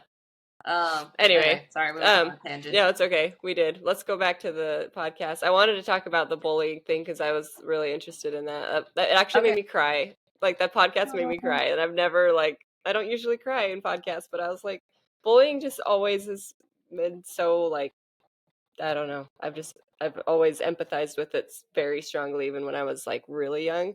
And it's weird because I wasn't really bullied, but I think I could understand them for some reason, those that were being bullied. Like listened to maybe, or maybe. I don't know. Like, I wasn't bullied. There were people that were mean to me in high school. Go out, please. Go out. But they didn't ever like corner me, and they weren't nothing that people go through. Like, when he was talking about it, just made me cry. I was like, oh, it makes me so sick what kids do to each other. I left, so I had it running, and then I left the room and came back and heard like kids were drawing on him. And Yeah. and that's the only thing I heard. And I actually was like, I'm really grateful I missed that part, even though I know it's good to be aware and stuff. I can't listen to like bullying without it sitting with me for like kind of weeks. Like I'm just like I can't stop thinking about Huh. it. It makes me angry about something that happened to someone Yeah. else in the past. Like it sits inside of Yeah. me. It's really hard for me to regulate Yeah. that for some reason. So I hate listening to it. Mm-hmm. Yeah. I remember in middle school one time there was this kid that was like he got held back so much. He was like probably 16 or something, and I don't think they even legally do that anymore, but he was like Yeah. he was in 8th grade, and he was picking on this other kid that was just like kind of bigger and nerdy, and that was like the only reason he picked on him. He just started like shoving him and like punching him and like ripping his backpack apart, like the kind you see in movies. Like our school was Yeah. pretty wild, but Yeah, it um was. anyway, and he's just started beating, and there's this like a circle, like the movies, and like everyone's like Yeah. fight, fight. It made me so mad to the point like I almost went in there and like interjected, like my Yeah. little tiny Teeny little shy self. middle school Yeah. self, like almost. I'm really glad I didn't. Luckily, a teacher came in and broke it up, but like I'm glad I didn't. That kid probably would have targeted me or something. He was really creepy and scary, Mm. but Yeah. but at the same time, I'm like that kind of stuff just makes me so mad. Like just anyway. Yeah. Same. Um, Yep. and the kind of trauma that the bully must have gone through to do that is, I'm sure he had all kinds of trauma, but anyway. Absolutely. I hate the stories of people who come to school and are tormented and go home and are tormented. It I just like know. it's I like know. hard for me to understand why they have to go through that. Like I'm like, man, like Yeah, it's such a stark contrast to our reality as children. Like why do some people just I don't know, why do they have to live in hell basically their whole lives? I I know. know I they know. have opportunities to pull themselves out, and this guy did. Like he became a doctor, so much smarter than all his bullies and everything, and I love it. And Mm-hmm. but I'm like, but it still plagues him. Like the way you're that was a fascinating takeaway too. And I know I'm always looking for it, but like the way you're treated in school sits with you your entire life. Your entire Forever. life. Isn't that It's crazy, fascinating? huh? Like, It is yeah, fascinating. and yet we kind of we'll put our kids in it, and if they're struggling with that, we're like, well, it's good for them, it's part of their development to learn to deal with this. And Mm-hmm. I'm like, part of that's true. I do get you can't protect them from everything, and you shouldn't, but if it's to the point where they're getting no relief, Yeah. that is going to destroy them. Like Yeah. that's at the very least going to become a mental trauma for them for the rest of their lives. Like I Yeah. wish that on my worst enemy, That's let alone my one of the child. things that keeps me going with homeschool is like I Yep. am worried. I worry that my kids are going to be like turn into social monkeys, as that one girl from YouTube says. She's like, have the social skills of a monkey. Anyway, she's that crunchy mom. She's so funny. Anyway, Oh yeah, she is so funny. she homeschools too, so she can say that. But so I'm always afraid of that. But what keeps me going is I remember that I went to public school and I came out so backwardly, awkwardly shy that I'm like, they did nothing for my social skills. If anything, it made it worse. So I just don't play into this idea that you go there eight hours a day and you come out just a social genius. I'm like, I don't think that's true. No, but there's two sides to that because there is some practice that happens where like let's say you go in and you tell a story that's 17 minutes long and all your peers just walk away. Yeah, There's some learning that goes on there yeah, that is not like sit down, we're going to teach you social skills. It just mm-hmm. happens. The problem is though, like so I remember moments like that, like just weird little learning moments are like, oh, that didn't fly. Like Yeah. I can't do that. Oops. Yeah. That it could be argued that's not good because then you kind of hold back your personality, but at the same Mm-hmm. time you do kind of learn like your peers are more honest than anyone else. They will straight up leave if your story's too long or like it's funny, like Yeah. the kids are Yeah. just like, no, you lost me, Like and you're or whatever. boring. Yeah, or like whatever. But there's just so many sides to that. But the problem is like you even dress a little different, even just a little different than your peers, and immediately you're at least targeted as a person of interest. They're gonna test you, Yeah. more than everyone else. Yeah. Like that's something I don't love. I feel like it squashes the individual, and I don't love that. Yeah. So Yeah. I thought it was interesting. He said that even as an adult, like he was like in his 50s and he was giving a, did you hear that story when he was giving that speech and that colleague that was like a tool was giving a speech with him? Do you remember? So he No, was I like, didn't finish the whole thing, so. oh, okay. So this was like really interesting. So he said no, go out. Um, sorry. So he was older and he was given a speech on emotional intelligence and he had like a co-colleague that was giving a speech next to him and he's like the guy never really liked me, like immediately was just kind of like rubbed wrong with him, like he just was kind of rude to him. Threatened by, no doubt. Probably because he's a really smart guy and has a lot Right, of respect and right. uh anyway, so he gets up there and right after his speech he shows us about like emotional intelligence and like sticking up for yourself and stuff like that. He shows a video of something online of like someone getting bullied and like beat up in school and he goes, that was Brett, what's his name, Brett, what's his name, the doctor, Um, anyway. yeah, crap. What is his name? It doesn't matter.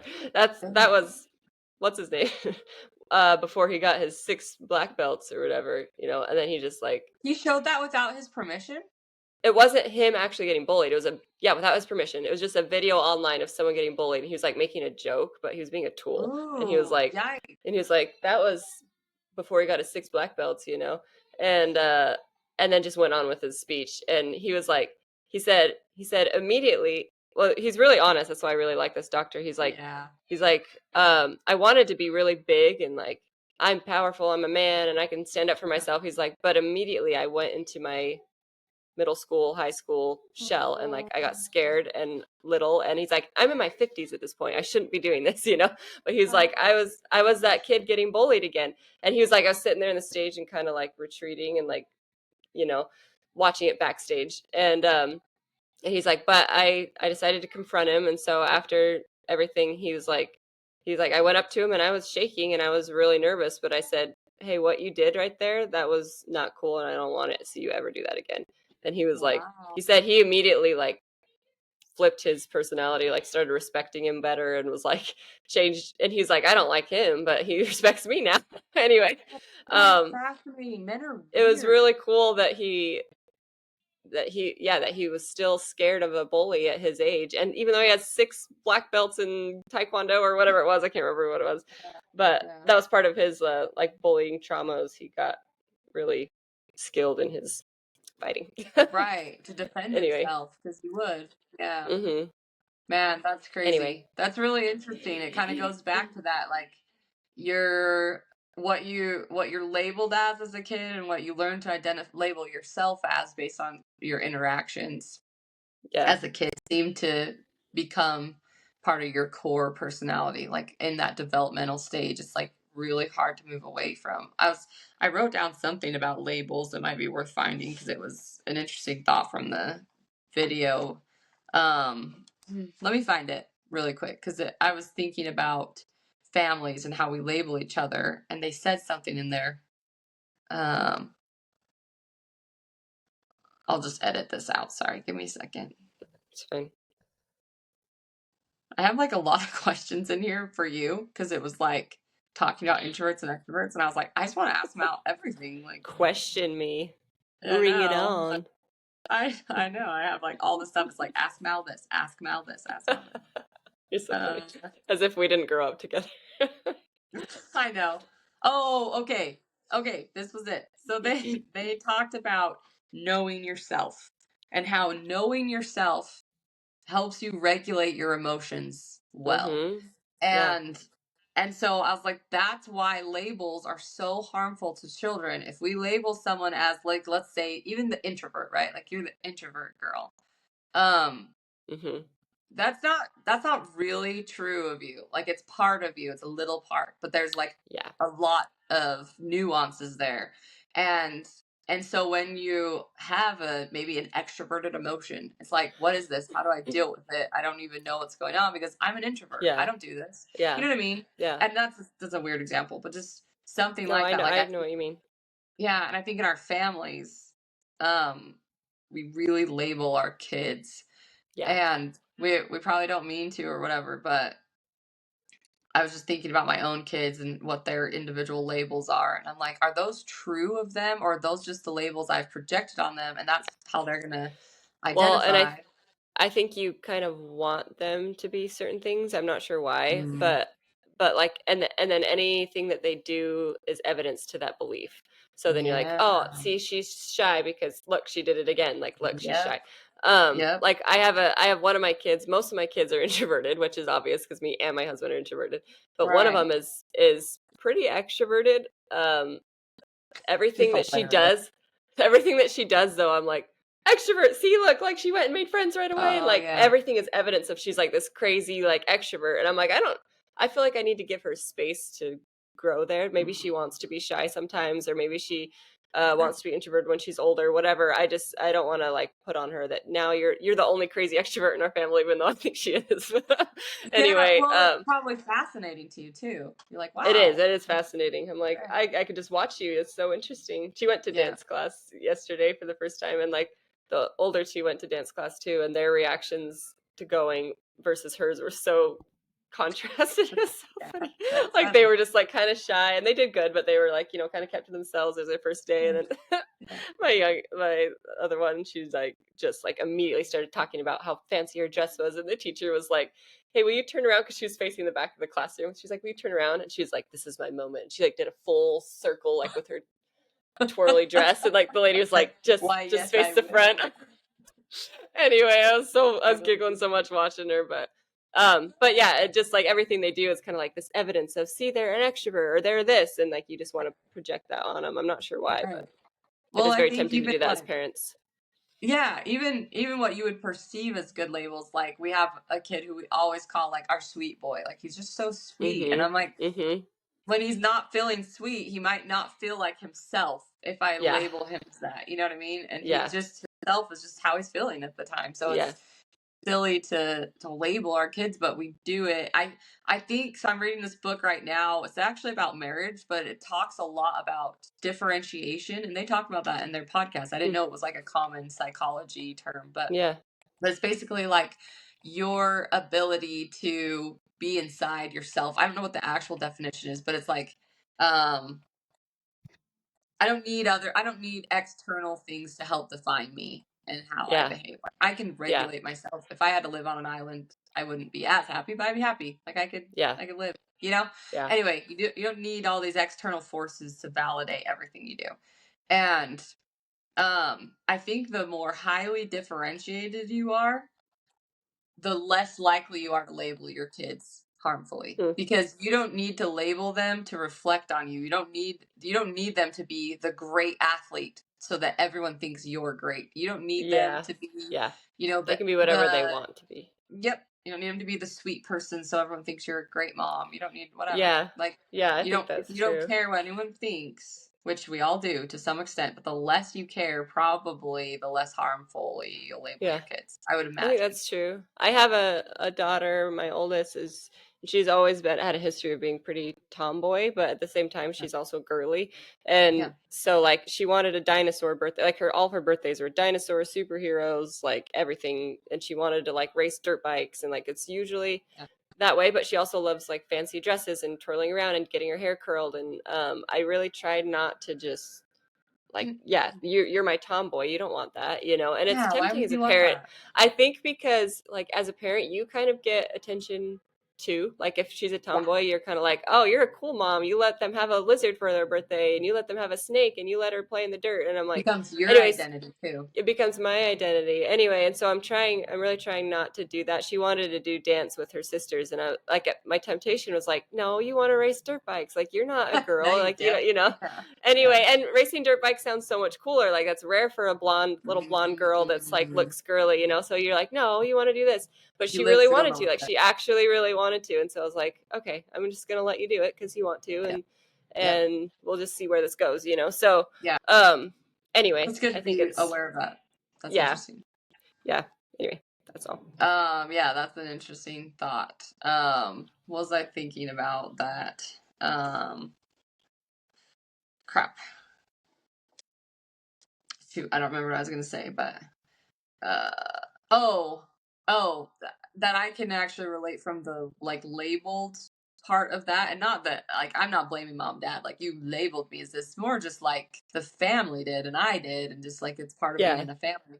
But I was the Well, and a tomboy, very large family. You hear it from very a large lot of different family. You voices. find Yeah. your little spot, you fit, you know. Yeah. And I was the tomboy in our family, and I did get a lot of attention for it, you know. Mm-hmm. And so that's how I learned to identify, to a point where when I got older, and it's not like it was traumatizing or anything, but when I got older, like just recently, like just this year, I was like, I really want to get my nails done professionally. Like I really want that. And for Mm-hmm. some reason, I still don't have them done. I have this like mental Finding block an in my head. identity. Yeah. Yep. And I'm like, That's if I do interesting. that, I'm not really a tomboy anymore. I'm kind of a fancy girl. And I don't know if I Mm, want to be a fancy girl. And I yeah. was like, isn't that interesting? I'm 32 and I'm still kind Yeah. of dealing with this. It's so silly. Doesn't matter Yeah. at all.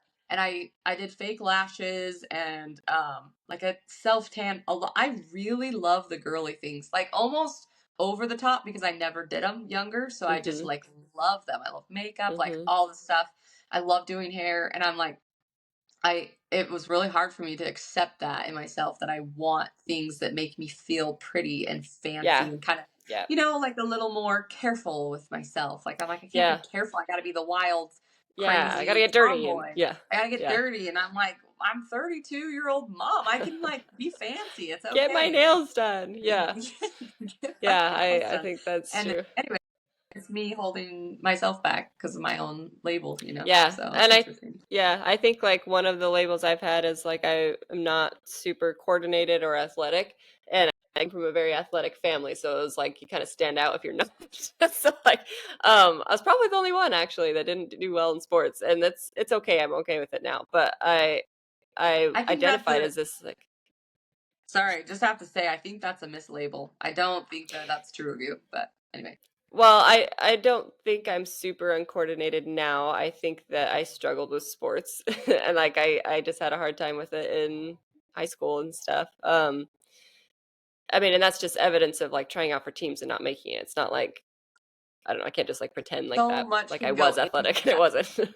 I know, but Yeah. like, I don't know. I just like growing up right next to you. I'm like, you were right there next to me in everything. Like, you were climbing the fences and playing in the dirt and rolling around in the grass. Yeah. I really do wonder if the label itself held you back mentally. Like, and not I like think all so. blame is on that. There's definitely proclivities and Yeah. talent and stuff like that. But just watching my own kids, I have some that are just really natural on the field and some Yeah. that are so clunky. So And I'm not. like, Yeah. yeah, and I never would dream of being like, you are not athletic and you are, because I'm like, I just know that over time they're all going to become athletic. Practice is going to make them athletic. Yeah. Yeah, I think that based on your childhood and just like observing you right next to your side, I just don't think that's true. I don't think you're not athletic like or work. Yeah. Personally, I could be I wrong, think but I think a lot of it looking back was insecurity and shyness. Like yeah, I felt like deep down I knew I could do stuff. yeah, I just couldn't make myself get past the insecurity mental of block. everybody watching you and like Yeah, yeah, coaches pressure. I was too shy. I couldn't make myself yeah, do it. yeah, Anyway, so I don't think I was incapable. I actually feel like I was more coordinated than most, but like on the exactly. field and under pressure, I wasn't completely incapable. Sure, Anyway, sure. um so, but the point is, I identified as this like uncoordinated, unathletic, and like the only one in this huge family of athletic people. So, when I wanted to get into strength training, I was like held back by that a lot. Like, kind of like you want to do nails. Like, Mhm. I was like, that's like what athletic coordinated people do. Like, I don't think I can Mhm.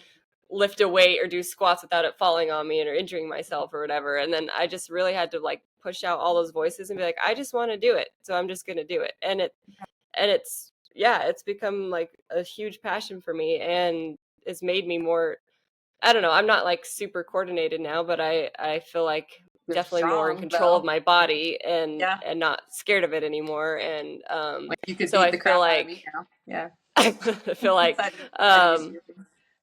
I feel like just yeah, being aware of those labels and if you feel held back, just questioning it and be like, you know, Mhm.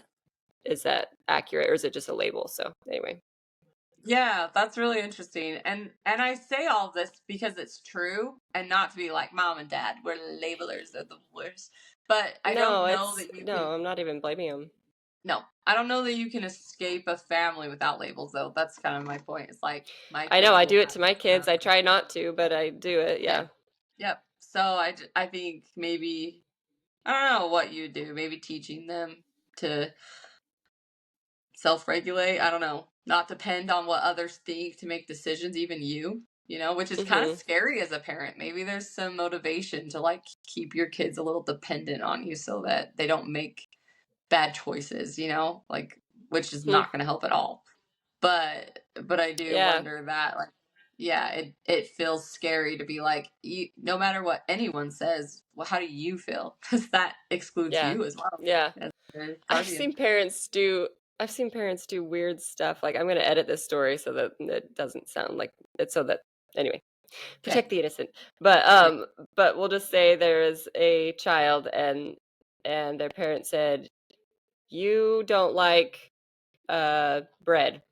And because one time that child ate bread and they were like, "This is gross." And so they're like, from then on that parent was just like, "You don't like bread." And they would like edit it from their Go out diet of their almost as if way. it was like a Allergy. what an allergy. It was Yeah. so bizarre and like sometimes I would like sneak that child bread because I knew that they actually liked it. Anyway, and they did, Psycho and they were adult over fine with here. it. I know they were fine with it though. Like they're like, "Oh yeah, bread's fine." But because like that parent had just like indoctrinated, like, "You don't like bread, you don't like bread," that it was just like become their identity to such a weird for something so weird. I'm like, what drives this desire for parents to be like, "This is who you are"? Like, what is that? What drives that? It's very When it's fascinating. something that silly, because I can see what would drive. I've watched like these sports dads as we're doing sports with our boys right now.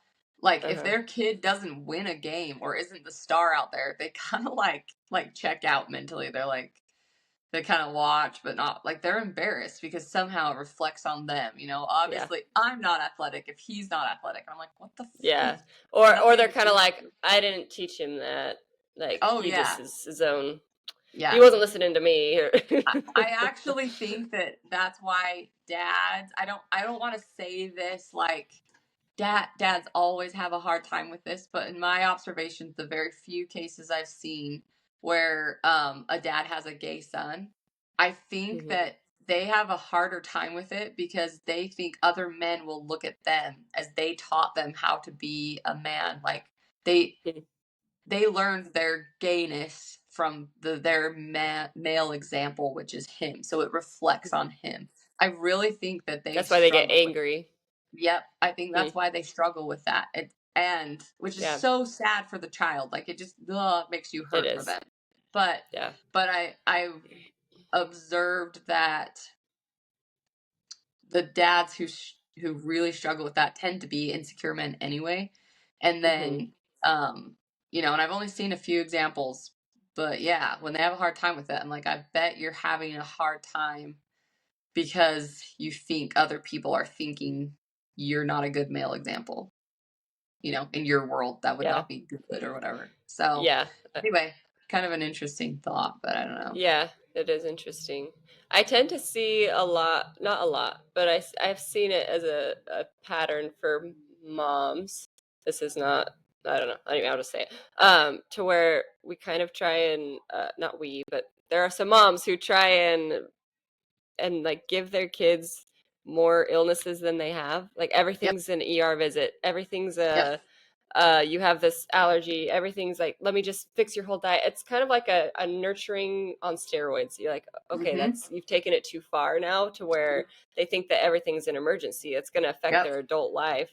Yep. Um, anyway, I don't understand why it's a mom thing. I don't see that in dads. I never have. I'm not saying it's not possible. I just have never seen it. Yep.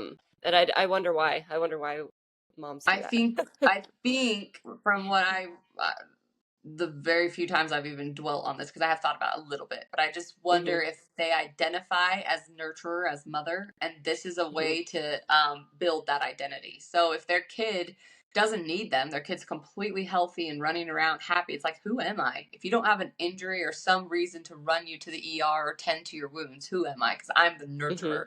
And if there's Yeah. nothing to nurture, you're nobody. So that's what I Yeah. think. But Yeah. I I don't think know. that's probably true. It's like a Yeah. Interesting. identity crisis. I feel like, Yeah. yeah. uh, one time, so one of my daughters had like a foot thing where like she had like cracks in her feet, which I saw and I was like, those are just dry feet. But Mhm. my husband tends to be like the worrier, and he's like, you should take her to the doctor. And I was like, oh yeah, I should. And he's like, he kind of like thinks that there's something dead inside of me when it comes to that, because there kind of is. Like I Be blame fair, mom there's something entirely. dead in all of us. Blame mom entirely. She's like, Yeah, just did yeah. not freak out about our injuries to the point where she's like, is it dangling off your arm? Okay, fine. But like besides that, you're fine. Yeah. Get Anyway, over and it. so like, Wrap a bandage on. yeah, I'm just like, I don't know. She's gonna be fine. She plays outside barefoot all the time. Like, that's probably why. Anyway, but like, he's kind of like, you should like, take her to the doctor. And I was like, oh, okay. So like, I took her to the doctor, and like the whole time, like the doctor was asking me questions, but I was like, I don't know why I'm taking her. Like, I'm the middleman here. My husband, I don't know. She'd be like, Ask does my she do husband. this? Does this and this? And I was like, I don't know. And she's like, I think she's fine. And I was like, yeah, me too. You're right, I was doctor. like, We're on the same I, page. Could you I just sign shouldn't this have paper? I shouldn't have brought her. Anyway, but yeah, I don't know why I said that. It's probably like a self depreciating story to make myself look cool or something. But anyway. Well, I think it is. I think that we do, especially in our family culturally, want to stray away from over nurturing mothering. Like it's not to us, it's not attractive, and it wasn't modeled for us. So that's not what a woman does, because our model of Yeah, woman didn't do that. yeah, So I do the same thing. I'm like, I tell myself these like affirmation stories so that I'm like, okay, I'm not that mom. Like I'm okay yeah. with cracks in their feet. Okay, we're good. I You know. know? Yeah, I was so confused about how the world worked when I like left home, because our dad was the nurturing one. He was the emotional one. He was the sensitive Yeah. one, and our mom was complete opposite. And Yeah. so like, Which was yeah, I worked out just for me. Like it it was worked out great. great. Yeah, Yeah. like it worked Yeah. out great. I didn't know. Like I like having my husband, and then most men being insensitive, and like women being sensitive was like, oh, okay. Like this is how I didn't know. Like anyway, it's Yeah. interesting, and not that I'm I not wonder sensitive or emotional. I am in ways. I don't know. I didn't know that's how that well, usually I works. wonder So if that is most or if it's just what we think. Because I'm like, I like can labels, name a lot of women who are not emotional and their husband is.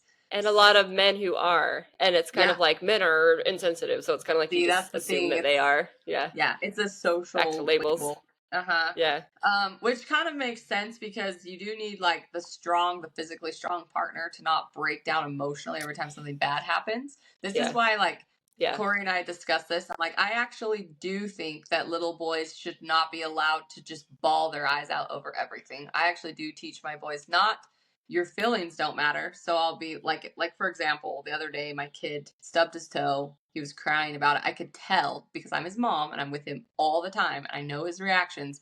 I knew he was overreacting. I knew Yeah. his tears weren't there. His cry was fake, everything. And so I said, "Please stop making that noise. Mhm. I don't want to talk to you about your toe while you're screaming like that. If you want to tell me about it, go ahead and tell me in a normal voice." He Mhm. immediately shut off the tears, Yep. the fake everything. And then he's Yeah. like, "That really hurt." And I was like, "I bet it did. Like, I'm sorry. I Yeah. I'm hate when I stub sorry. my Yeah. toe." Yeah. And he was like, "I know." And then it was kind of like, I'm validating how you're feeling. The way you're reacting isn't socially appropriate, in my Yeah. view. And there are Yeah. tons of people who disagree with that. But I'm like, Yeah. I don't think that my sons, who I believe should be protecting their families, um should uh condition themselves to fall apart every time something bad happens. They actually should condition themselves to be strong in the face of it so they can handle those situations Yeah. better than their wife, and and if the wife is the cool head, so be it. That's great. But the physically strong one, I think, should stay cool under emergencies. I think that's Mhm. great practice, if Yeah. a robber comes in and shoves my son to the ground and he's protecting his family and starts crying, like, are you serious? And obviously that's an Yeah. extreme example, but I'm like, I just do not like this. little boys should be allowed to cry because it's a way to express their emotions. I'm like, it's a way, it's not the way, and to me, it's Well, actually not and good. I think just showing them like I have all girls, but I tell them like if you want to cry like that, you can go to your room and come out and Right, talk to me when you're ready to talk to me. right. Because like telling them to stop crying has not worked for me in the past. I've tried to be like stop it, and it doesn't work anyway.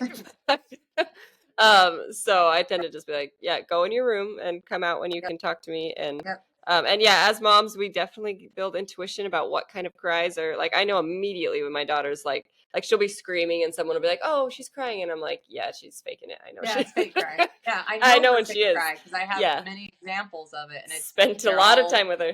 different. Yeah. Yeah, yeah. Yeah, absolutely. So, and there's probably some toxicity too to being like you're not allowed any tears. I don't go there with my kids. I No, I don't want think so. no, but especially for whatever reason, especially in physical situations, I don't want tears to be I think that reacting emotionally, especially with tears, can be a learned thing. And I Hmm. don't want them to learn It can be that a manipulative thing. it can be manipulative, but I don't want them to condition themselves that when I get physically hurt, tears is how I express that hurt. You can Yeah. say it, you can, shout it or whatever, talk to someone about it, hop around, but tears is not going to get you anywhere socially. And I know Hmm. some little boys their age who do break down and cry over everything. And Yeah. they are And that's the actually sad part is happily if you born. don't. Yeah, I was just gonna say if you don't teach them that Yes. they get they The they pay world for it will. later, and it's really Yep. sad. Yeah. Yep.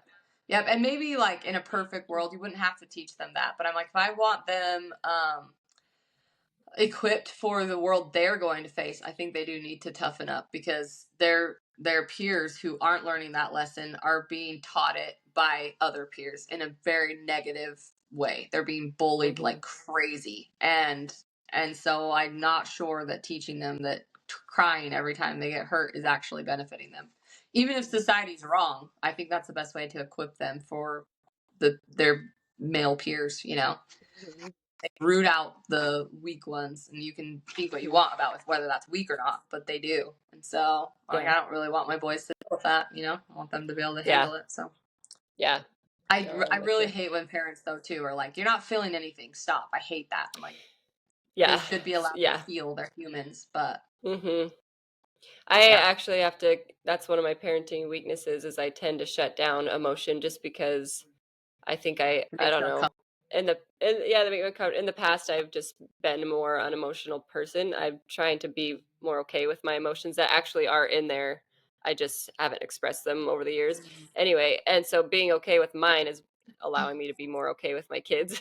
Anyway, so I have to Interesting. catch myself all the time and like, okay, you're allowed to feel that. I'm sorry that you're going through that because I immediately when they have a big strong emotion, I'm just like, stop it. Yeah, Like yeah, anyway, and I have to go. I have to work through that because I don't want to traumatize my kids. But yeah, not great at it. But I'm working on it. So anyway. yeah. I actually like feel a level of disgust for tears, which is really fascinating I because I know. am a huge crier. But I'm like, I wonder if my own disgust for like the way I express emotion reflects on my kids. I don't know though. There's something particularly about boys. I'm like, I already know this is gonna hurt you if you can't figure out how to express that differently. I'm Like the I've same way with watched. my girls, though. I don't like them to fall apart at everything.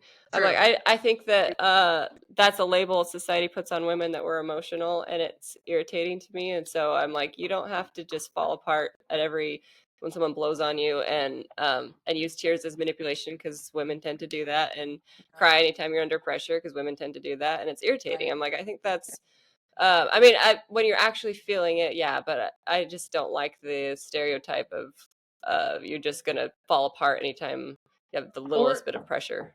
or you're allowed to. Like, oh man, she couldn't get her house clean today, and so she just cried. And I'm like, "Ugh." I get that if you're like you've got a lot Postpartum. of other layers there, but like if Yeah. that's making you cry, how do you even function? Like you've got to.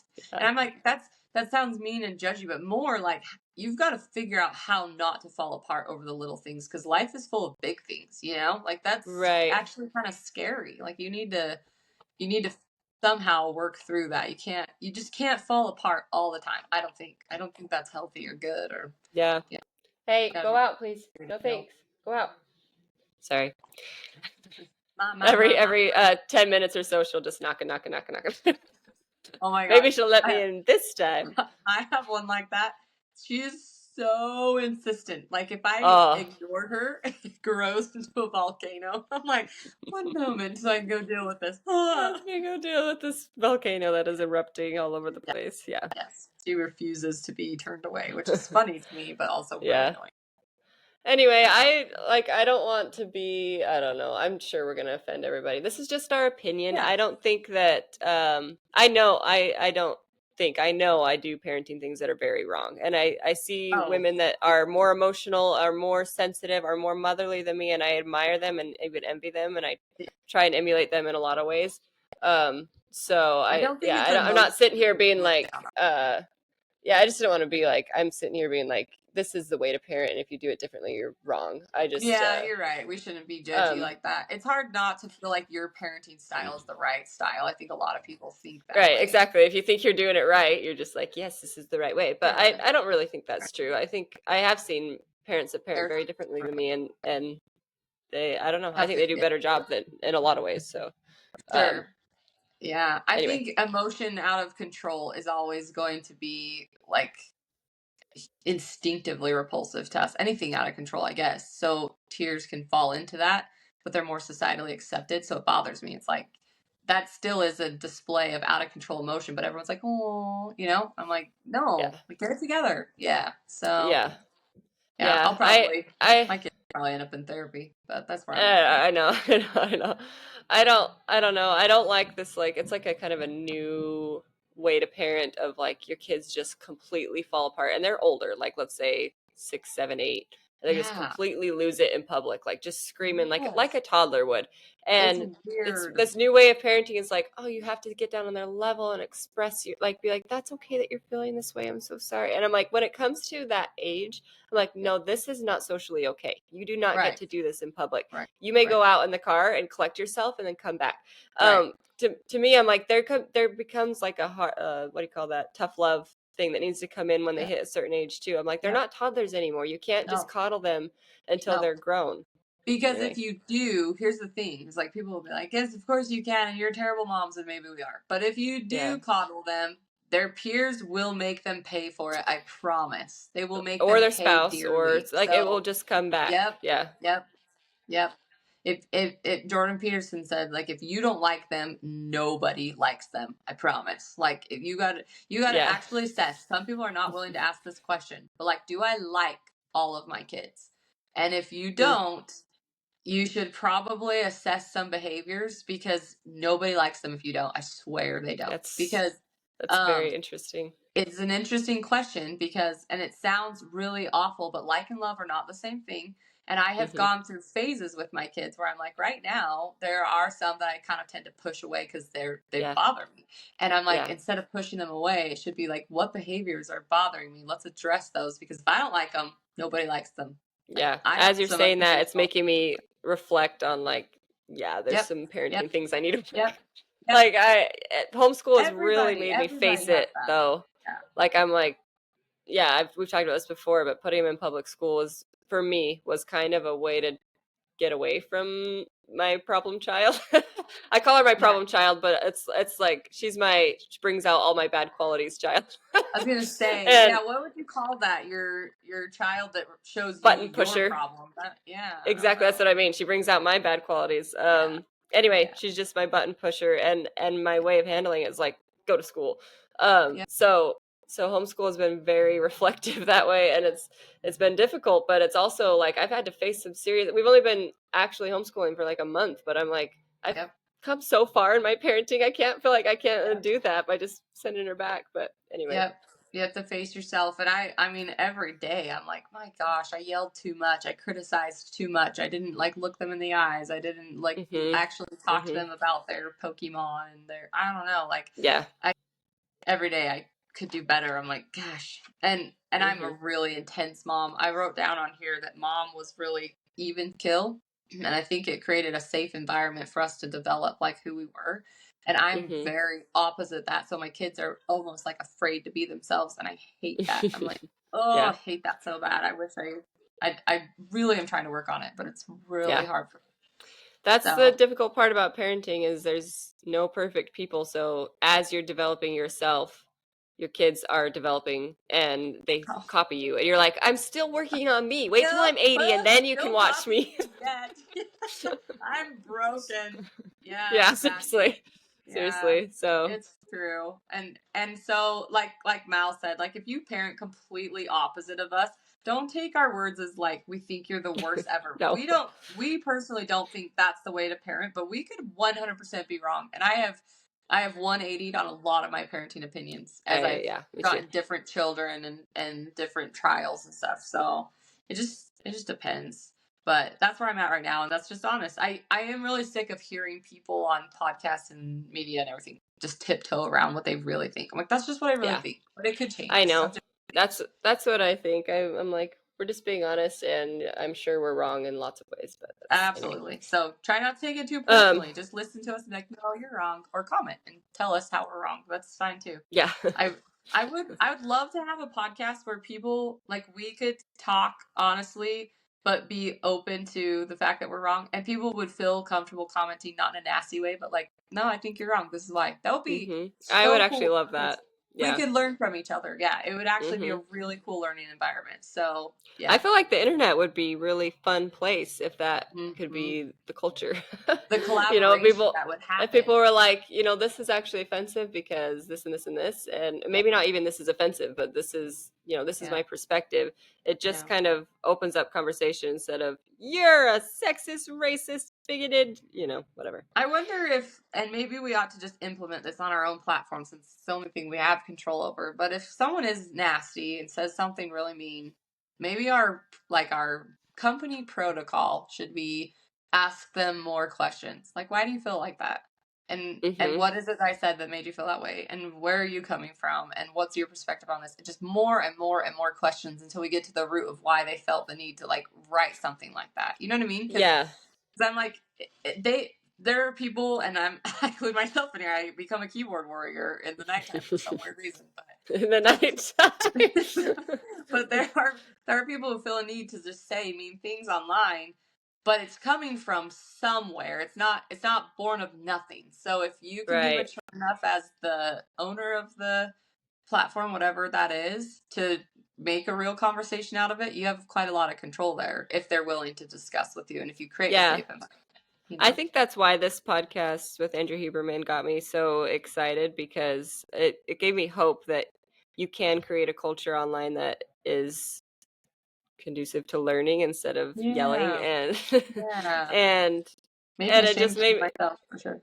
yeah, it just made me be like, okay, we can do this and we can be kind and like the leader from our church said, your words really matter. Like, be careful with what you say. Like, they actually have weight, and so every single thing that you comment and you say matters. And anyway, I think just being more mindful of what you're saying to people, even if it's online, if they can't see you, they don't know who you are, Right. it matters. So anyway, Well, and I think it's super like just along that, maybe we could like end here and then run into the book and then be done because we're like at 2 hours, but unless you had more to yeah, say, no, it's okay. We probably better but wrap up. I was just thinking along those lines. I've just had this like heart softening recently of like every single person that you interact with probably is having a serious issue. Like we just, Yeah. like we're going through our own things right now, my husband and I, but also like we've learned of other people's struggles that I was not aware of at all, and it's easy to look from the Yeah. outside and be like everything's perfect and they've got it all together and blah blah blah. And I'm not talking about us, but hmm like how I look at other people Yeah. and you're just wrong. People are really struggling and you should probably treat them that way. Treat them like they have deep sorrows, not like tiptoe hmm around them, but just be so kind, kinder than you would tend to be, if that makes sense. Anyway, hmm I think people scare me and I think I approach them like a cornered cat. Someone described it as a raccoon in a trash bag one time and I was like, "Yep, that's me." It was a comedian. I And I was identify like, as a raccoon. I, in a trash bag. 100%. I do. If I get scared at all, that's my reaction. And it's like everyone, everyone's like fight or flight. I'm a fighter, and they're like always proud of it. I'm like I am, but it's like raccoon in a trash bag fight. Oh my gosh, Natty, Totally that movie, irrational, aimed at that, nobody. It's like that movie Fall Guy has a scene. She has like this little assistant, and she gets trapped in this car with this bad guy. Anyway, the whole scene, I was like, Natty has to watch. She was like reminding me of you so much. I was like, I told Jancy, I was like, that is Natty if she were to get in a fight. And he was like, whoa, like she's like this tiny little girl and this little assistant. All of a sudden, she just like brought out the claws and she started. It was cute because like she wasn't all of a sudden this like Taekwondo ninja. She just started like jabbing his eyes and like poking him wherever she could. She ended up winning the fight and like grabbing his head. Like it was so funny. I was like, that is so Natty. Like she would win, but like it would be the most. Only because they're afraid they'd get rabies if they got too close. Yeah. She's like literally biting me. I'm gonna go away. She's rabid.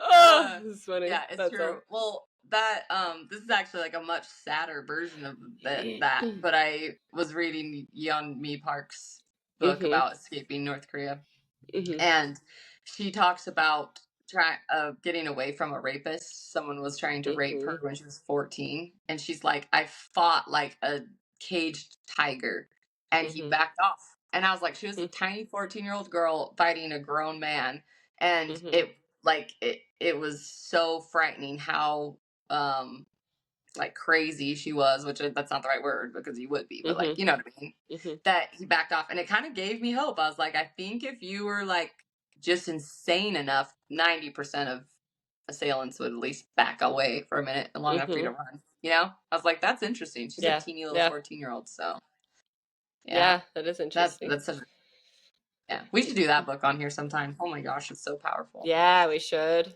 That book is so sad. Do you remember I think about the scene the part where her mom was raped on her behalf all the time. It makes me like want to cry, but also be like proud of women and proud of her and proud of moms. I don't know. That's strength and femininity, and that's she's an incredibly strong woman in the book. If you're ever interested in reading it, for anyone listening, she's 14. They're getting smuggled into China, and the guys smuggling them turn out to be bad guys who are going to sell them into sex trafficking. And one of them says out loud that he's going to rape this little 14-year-old, and the mom says, "Nope, rape me and leave her alone." And he's like, "Okay," and he like takes her out and rapes her. And that scene just made me cry and cry and cry. I bawled. Yeah. I was like, oh my gosh. Like, what a mom. Because that's exactly what a mom would do. This and I didn't cry. Okay, we're through. That's going to be my goal every time. How can I make Natty cry? Make me cry. It's like not a hard goal at all. You're like, motherhood. Babies. Everything makes me so emotional. I know. Okay. I did want to say, this guy from the podcast, I got to look up his name again because I keep saying this guy and we're worthless. We got to freaking get our lives together. Mark. Anyway, Mark. Is it Mark? Marky Mark? Who are you, sir? Come on. Marc Brackett. Yeah, you're right. Okay. So he has an app that he developed, which is free, and it's called How We Feel. I downloaded it on my phone and I have used it. I don't like checking in with my emotions. I am admitting that like a grown woman. It is not comfortable for me. I'm like, back off, app. I don't got to tell you how I feel. None of your business. Yeah, none of your business. Anyway, I really don't like it. I don't like people prying. I don't like telling anyone. I'm like, I feel nothing. Leave me alone. Anyway, so, but I'm like, it's for science. So I keep doing it. But you get in there, and I'm just going to show you on the screen if you're just listening. Sorry, but so you just say how you're feeling. So I'll be like, right now I'm feeling high energy, pleasant, because I like talking to you. Oh, isn't that cute? So I just push that, and then they have like basically it's teaching you words to use for your vocabulary for your emotions. So when he's like, you're not just happy, you're determined, successful, exhilarated, amazed, joyful, upbeat, confident. Like there's a million words that you can use for your emotions. And he's like, using them helps you know yourself better. Using the right word. Why are you laughing? I was thinking about me on that app. I'd be like, upbeat, confident, happy, fulfilled. Like, I wouldn't know how to use it. Like all awesome. the things. So right now I'm gonna say I feel alive because I do. So then and then you say like what are you doing and who are you with and where are you, and so then you develop patterns, and so you can kind of see and they'll put like charts of like your day and your week and stuff to kind of see where you're at. And he's like, and then you don't look at things like all the red emotions are bad. You're just like, oh, every time I'm with this person, I'm in the red. Every time I'm at this place, I'm in the red. And I found when I'm with all my kids in public, I'm in the red. So like we're shopping, we're at the library, anyway. But it's been really interesting. And they have like breathing exercises and all kinds of things. So it's really cool. Really cool. And I would suggest the doing collected it. data is what's so cool to me. Like that you can over time learn, what your emotions really are in certain environments. Because they talk about on that podcast, everyone should go and listen to that. Seriously, it's so entertaining. Yeah, it's really good. We'll link it below, won't we, Nat? We sure will, because we're good at that kind of stuff. The Hubert, our assistant, will do it. Hubert, get on that. Well, is that his name, Hubert? Sure. I feel like he should be British. Okay. Hubert from the UK. Hubert, our assistant, is going to link that below. Yes. Anyway, when we actually hire someone, let's find a British person named Hubert. Named Hubert, yeah, they have to be. I don't really care what your name is, but you're Hubert when you're with us. You're like, I don't have any experience. Like, I don't care. You're British. You can do this. Fine. You have a great accent. You're perfect. He like never talks. Editor never talks. Never touched a computer in his life. You are just the right man. What was I going to say? Anyway, link it below. Yeah, it's definitely worth watching. They talk about how being able to label your emotions matters. So it's not just like you should get a better vocabulary. If you can actually identify, I'm feeling elated right now, or like let's say if you're in the red, I'm feeling irritated. I'm not angry, I'm irritated. It helps you to be able to deal with that better than you would angry, because angry is totally different. You would deal with that in a different way. But irritated, like maybe you could just. It made me realize. Maybe go for a walk. Yeah.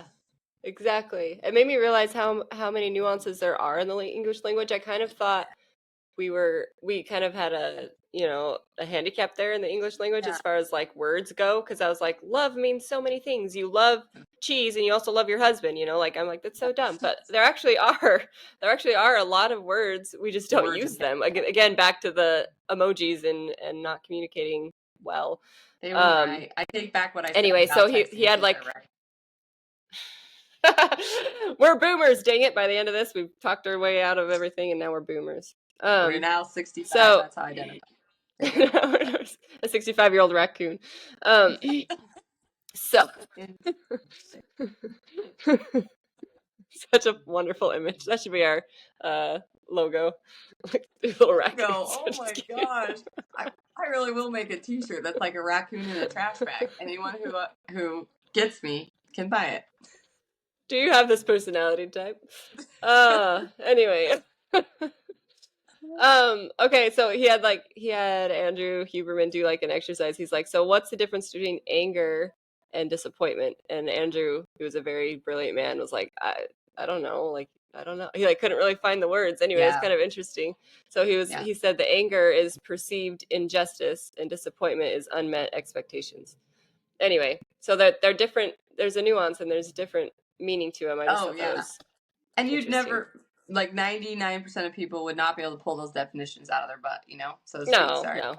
Better terminology than that, but that's where you pull definitions from. So as we all know, right from your butt. Like the longer we do these podcasts, like over time, the loopier we're gonna get when we show up. We just know, like we're conditioning ourselves. We know that it's gonna get really. It's already starting. Like, oh my gosh. My problem is like it's 2.5 hours in and I could just talk forever. Like, I know. I'm like, you haven't even asked me my introvert questions. Ask me my questions. Just do it really fast and then we'll go. Okay. Because I'm like, we can do a whole podcast on these questions. They're like deep. What's the meaning of life? Go ahead. Like, I gotta go, but okay. Introverts are typically, so they said on there, introverts are drained by extroverts in particular. So if they're with extroverts, and I asked Corey this too, and he's like, yeah, like, I was like, do I drain you? And I was Yeah. like, but not in a negative way, but just like, do you feel a need to like rest after being with me? And he's like, yeah, like, he's just honest and nice. He wasn't being a jerk, but he's like, yeah, 100%. Like, I love being with you and hearing you and stuff, but like after that, I gotta go rest. Have you noticed that I take a nap every time we're together? I'll see you in 5 days after I sleep this off. Oh my gosh. It takes you a full week to recover from me, Corey. Anyone who doesn't know Natty and Corey, they're hilarious. He's like twice her size, and that's like this quiet giant, and she's like this energy ball of psychoness, this little raccoon.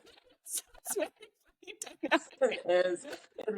And he's like undyingly patient with me. Like, it's so funny. I'll sit there, seriously, I'll get in his truck after work and I'll be like, I tell you all about my day. And then I'll stop like 10 minutes in and be like, I'm talking so much. I'm sorry. How was your day? And he's like, no, keep talking. I like it. And I'm like, it's so cute.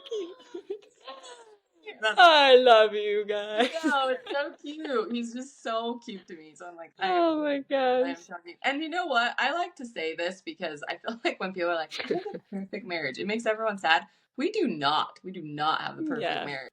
But you know what? I think you can share positive marriage things too, because those don't get shared enough. You guys do have a cute marriage. Absolutely. And I don't feel like I need to be like, and everything sucks. But I just really love him. Like, he's just good for me.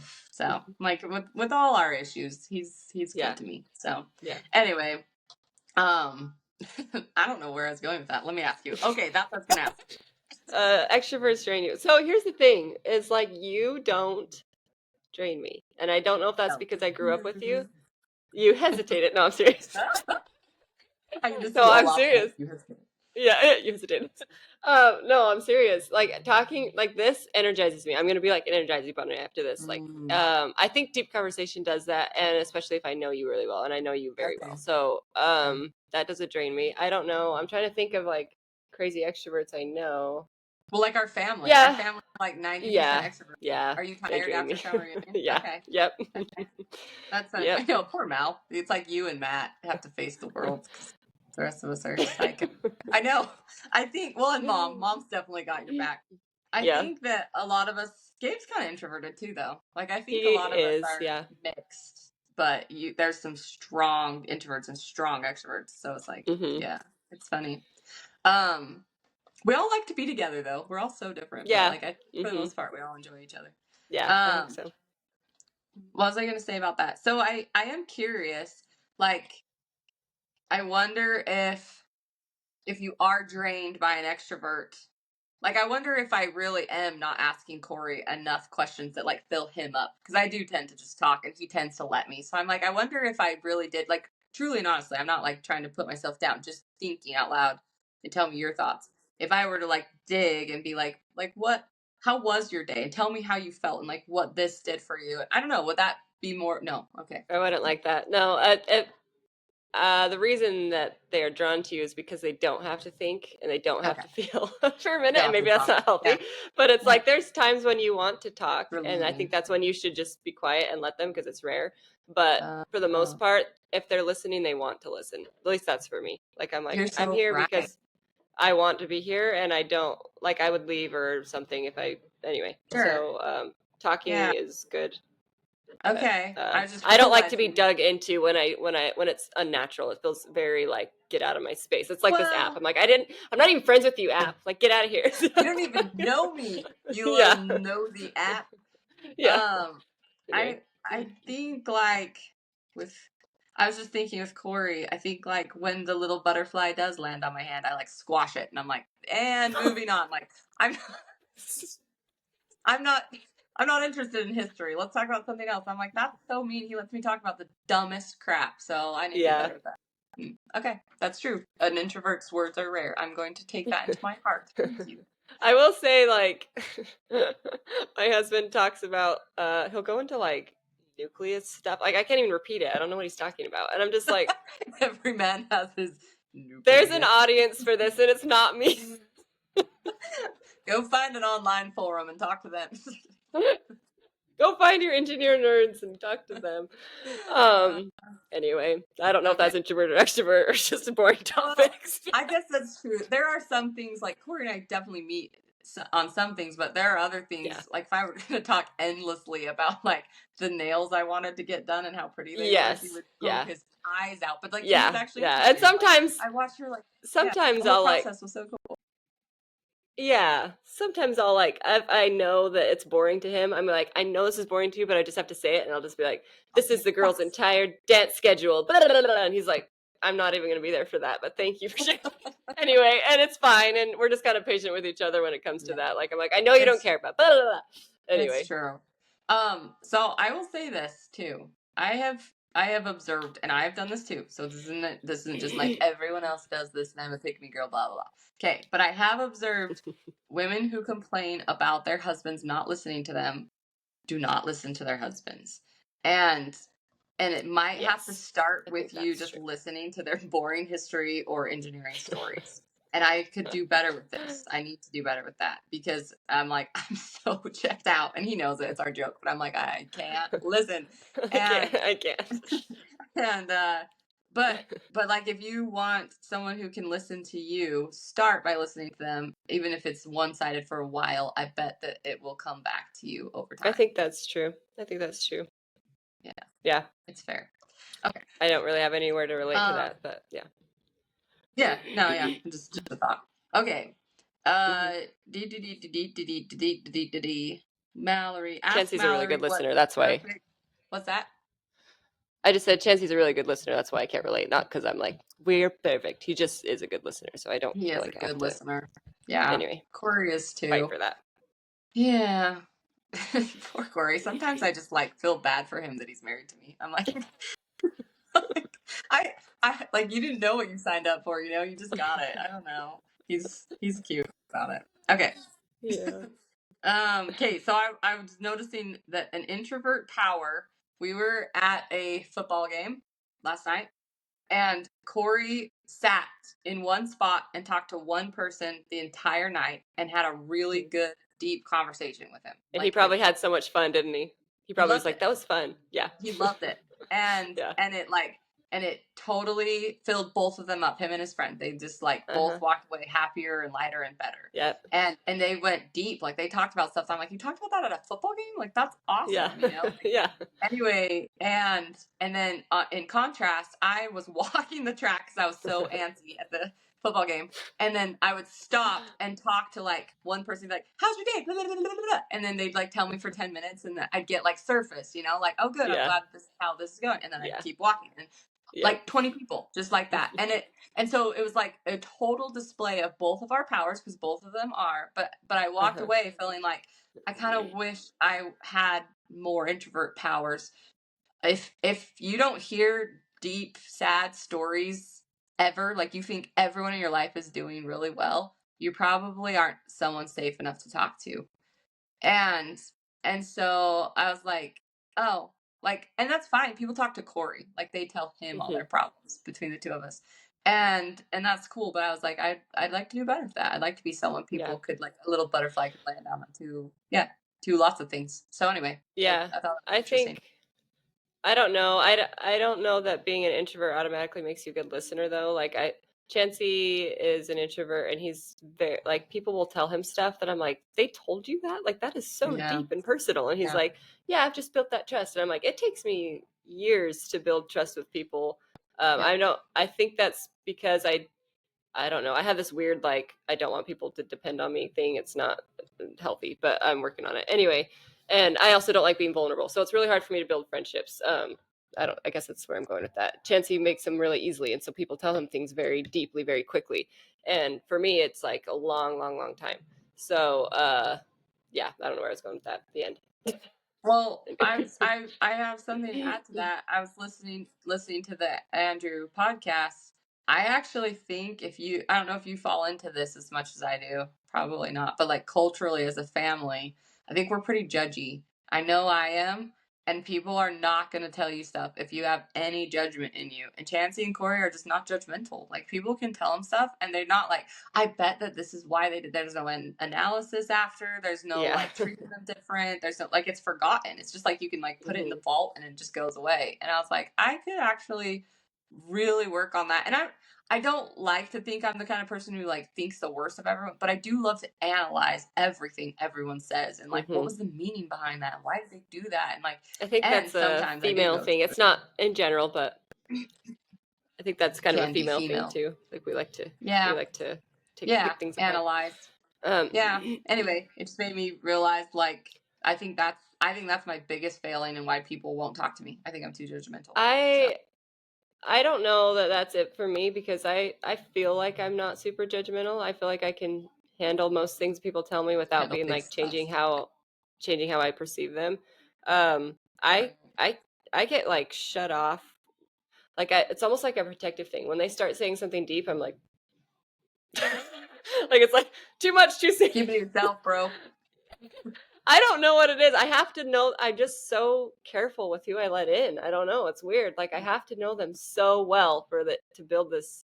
I'm working on it, because I'm like, that's not how you build connections with people. I don't think it's good. I don't know. It's not necessarily bad either, because you're not going to end up in relationships you don't want. You're going to be really careful. Yeah, I am extremely careful, but at the same time, I'm like, it took me a literal 1.5 years to make friends here. Now I'm just starting to make friends, and I'm like so happy. And I'm like, I went through 1.5 years of misery, and I was so lonely. Like, I'm an introvert, but I needed friends. And it's pretty I was normal, like, Mal. We went a long time. I don't know. Yeah. But yeah. That's interesting.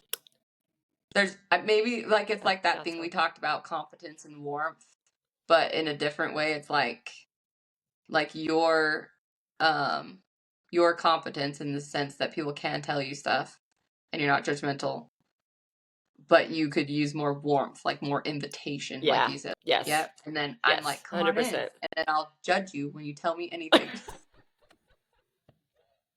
You're not as judgy as you saying, though. You're making yourself sound worse than you are.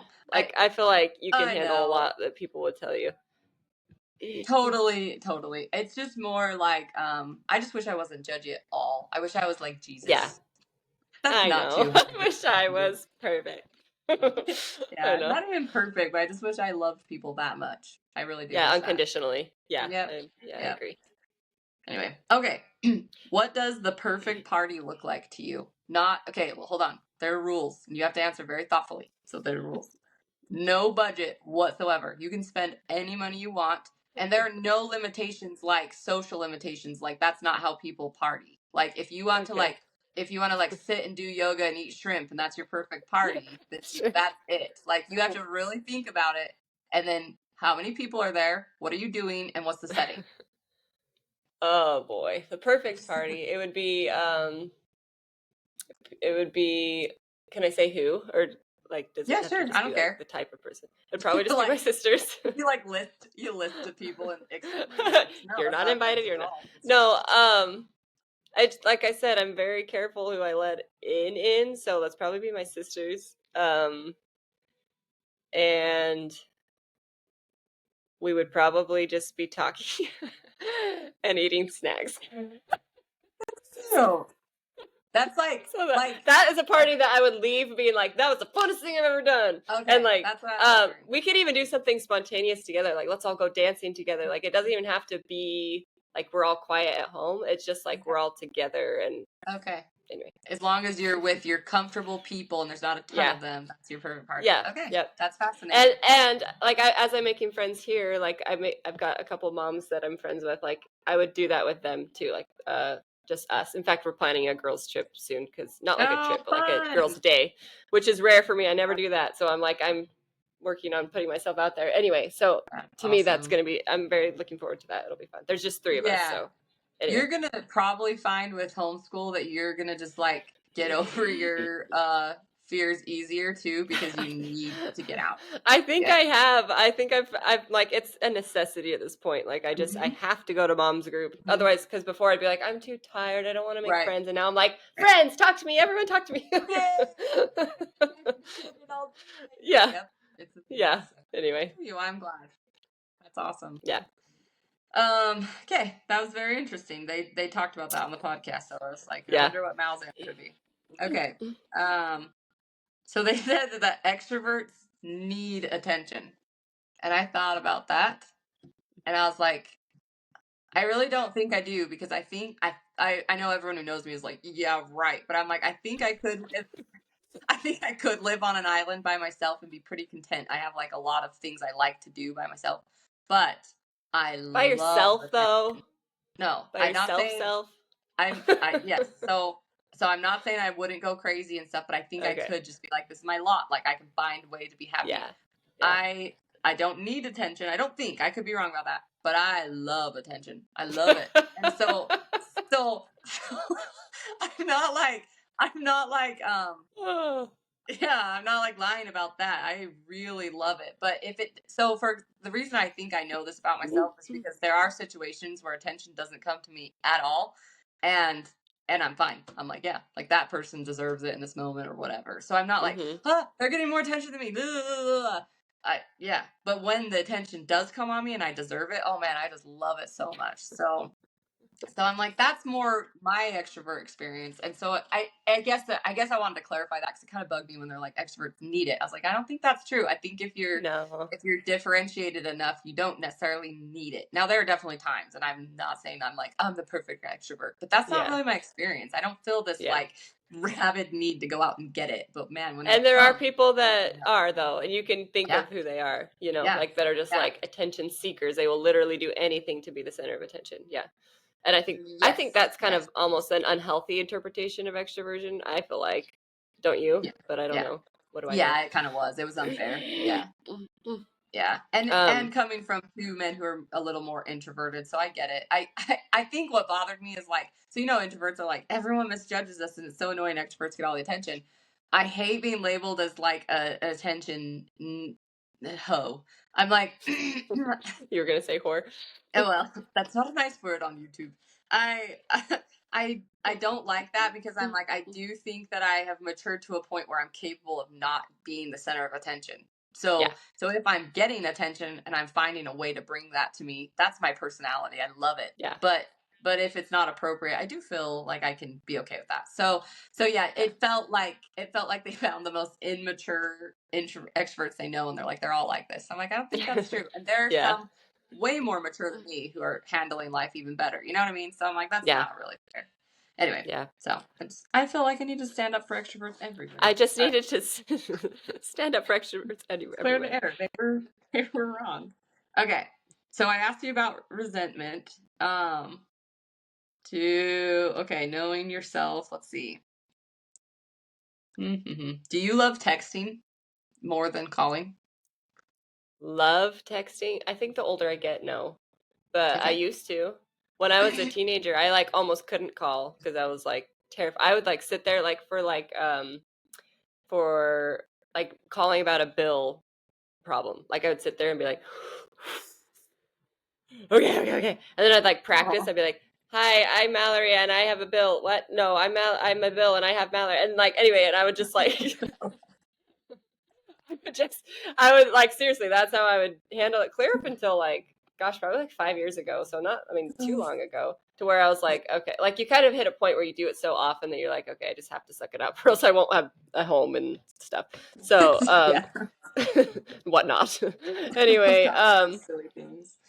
yeah. So, I forgot the question. Nah. Do you love texting, or do you? Oh Do yeah, I don't no. think I love it now. I in fact I really dislike, this is gonna make people not like me. How can I word this? I don't like deep questions through text. Like, how are you? Like, What did you eat for breakfast? like when people just That is tough. That's a deep one. it just gets me every time. I have to dig deep and bring out how I am. Well, because it's just like most of the time I'm not like I'm good. You know what I mean? Like you can't just be like I'm good. So then you're just like either I lie and say I'm good so I can end this conversation, or I do so that. I send him a novel of like I'm homeschooling and I'm crazy half the time and I'm starting a podcast with my sister, which is kind of fun. But most of the time I'm going and saying this. I don't. Loaded question. Oh my gosh. Anyway, I think I overthink it is what I'm coming to conclude. but but yeah, I just think that I don't like I would rather talk on the phone about that, heaven forbid, or like see you in person rather than how are you doing in your life. And I don't like those. I don't like just texting for fun, I guess. If I love texting for the efficiency of it. Of I'm like, yeah, I got to do this, I got to send this, I got to do like I love that. I don't like communicating deep things on there. It makes me like angry. Anyway, Okay. sorry if people have asked me that. I'm sorry. I'm like, and I've asked people over text too. I'm like, because if you haven't texted them for a long time, it's weird to just be like, hey, give me this guy's phone number or something, and not be like, how are you doing? So like I've asked people that too, but I All just I need from you is this phone number, by the way. How are you? to be like, I haven't seen you in 10 years, but just give me his phone number. I don't really care how you are. Let's not get into semantics. Just give me the phone number. You know that I know that you know that neither of us wants this. Anyway, that's all I have to say about that. I've offended everybody. No, I don't think that makes people hate you. I think there's a lot of people who I got a text one time that was kind of like it wasn't probing at all. It was really kindly meant. It was kindly put, but it was like a lot of deep questions in a text.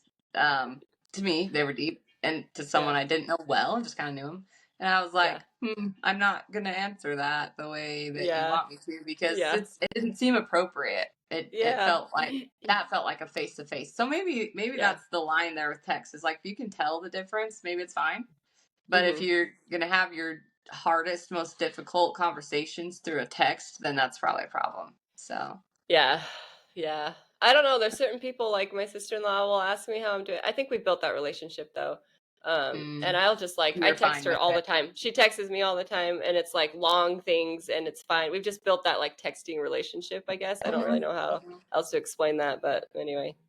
That's what it is that it can be an intrusion when it's somebody who shouldn't probably ask. All right, I think what I'm doing is I genuinely think that they care. So like if I don't know them very well or like it feels like an obligation social thing, I'm just like those are the texts that I'll put mark as unread and it'll stay on my phone for like a month because I'm like I don't know how to answer this. I don't know how I am. I don't know. And then there's me who just straight up lies. Great, thanks for asking. Everything is good. I'm like on the brink of a nervous breakdown, but I'm good. I'm great. I did stop looking at how are you as the literal meaning of the words. It means hi.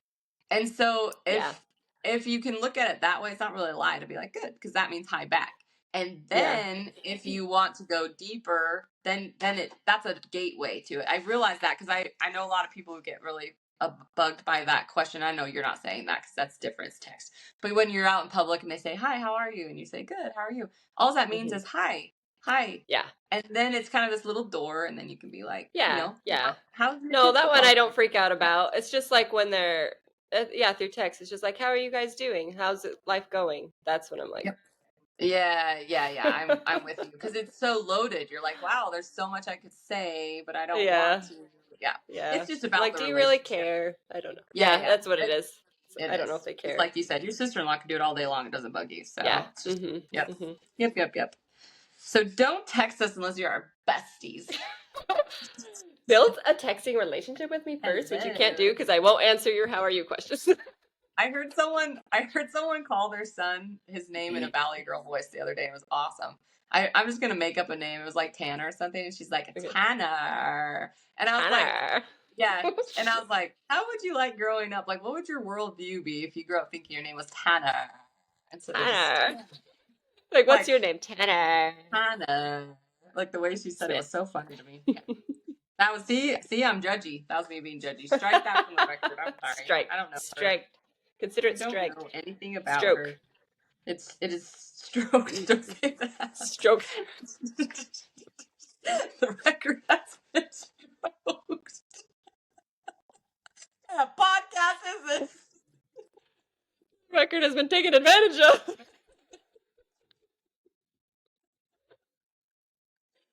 I'm getting so inappropriate. You little pervs out there. Where's your mind at? We're not even thinking that. I don't know why. It's so okay, I need to go. No, you don't. Okay, fine. No, say what you're going to say. I want to know what you're going to say. I don't have any more questions. Wait, stop. Sorry, I'm talking so much. Okay. I know if you look down. What? Okay. Oh, this is a good one. Sorry, you can't ever go. This was a very loaded podcast. You want to just do a part 2 next week? How many more questions do you have? Only like 5, but each one's taken us like an hour. Okay, this is my last one. Let's do it fast. It'll be rapid questions. Okay, rapid questions. Rapid answers. What did you think about him being offended by the text he got about his dad dying? I don't remember that. People text him instead of calling him, and he was like, oh, I thought that was kind of weird. I was like, I didn't. Here's the thing: is I think you can give people grace about not knowing how to react when someone's grieving. I felt like that was kind of weird. Like he's like, I'm an introvert. You should know that. I'm like, I don't know. Like I feel like they that was them trying to be kind, and we all communicate differently. And here's the thing that bothers me about the internet in general is people will be like, when someone dies, you should know. Blah blah blah blah blah blah. I'm like, you should. You're human. There's things you're not gonna know, and like you're gonna step on toes. Different. And everybody is different. So because this guy is grieving and he needs someone to just say, hey, reach out if you need me. That's all I needed. How is everybody supposed to know that? He's not wearing a t-shirt that says that. Okay, you know, 100%. Anyway. Yeah, it was like a woman like being like, he doesn't read my mind, therefore I'm mad at him. I was like, come on, man. Like, you got to tell people if that's what you want. It just, I know he was just expressing like a frustration he had inside. He didn't actually say it to people. So that's not entirely fair. But I was like, if someone reached out to me in any capacity, I'd be like, they care about me. That's awesome.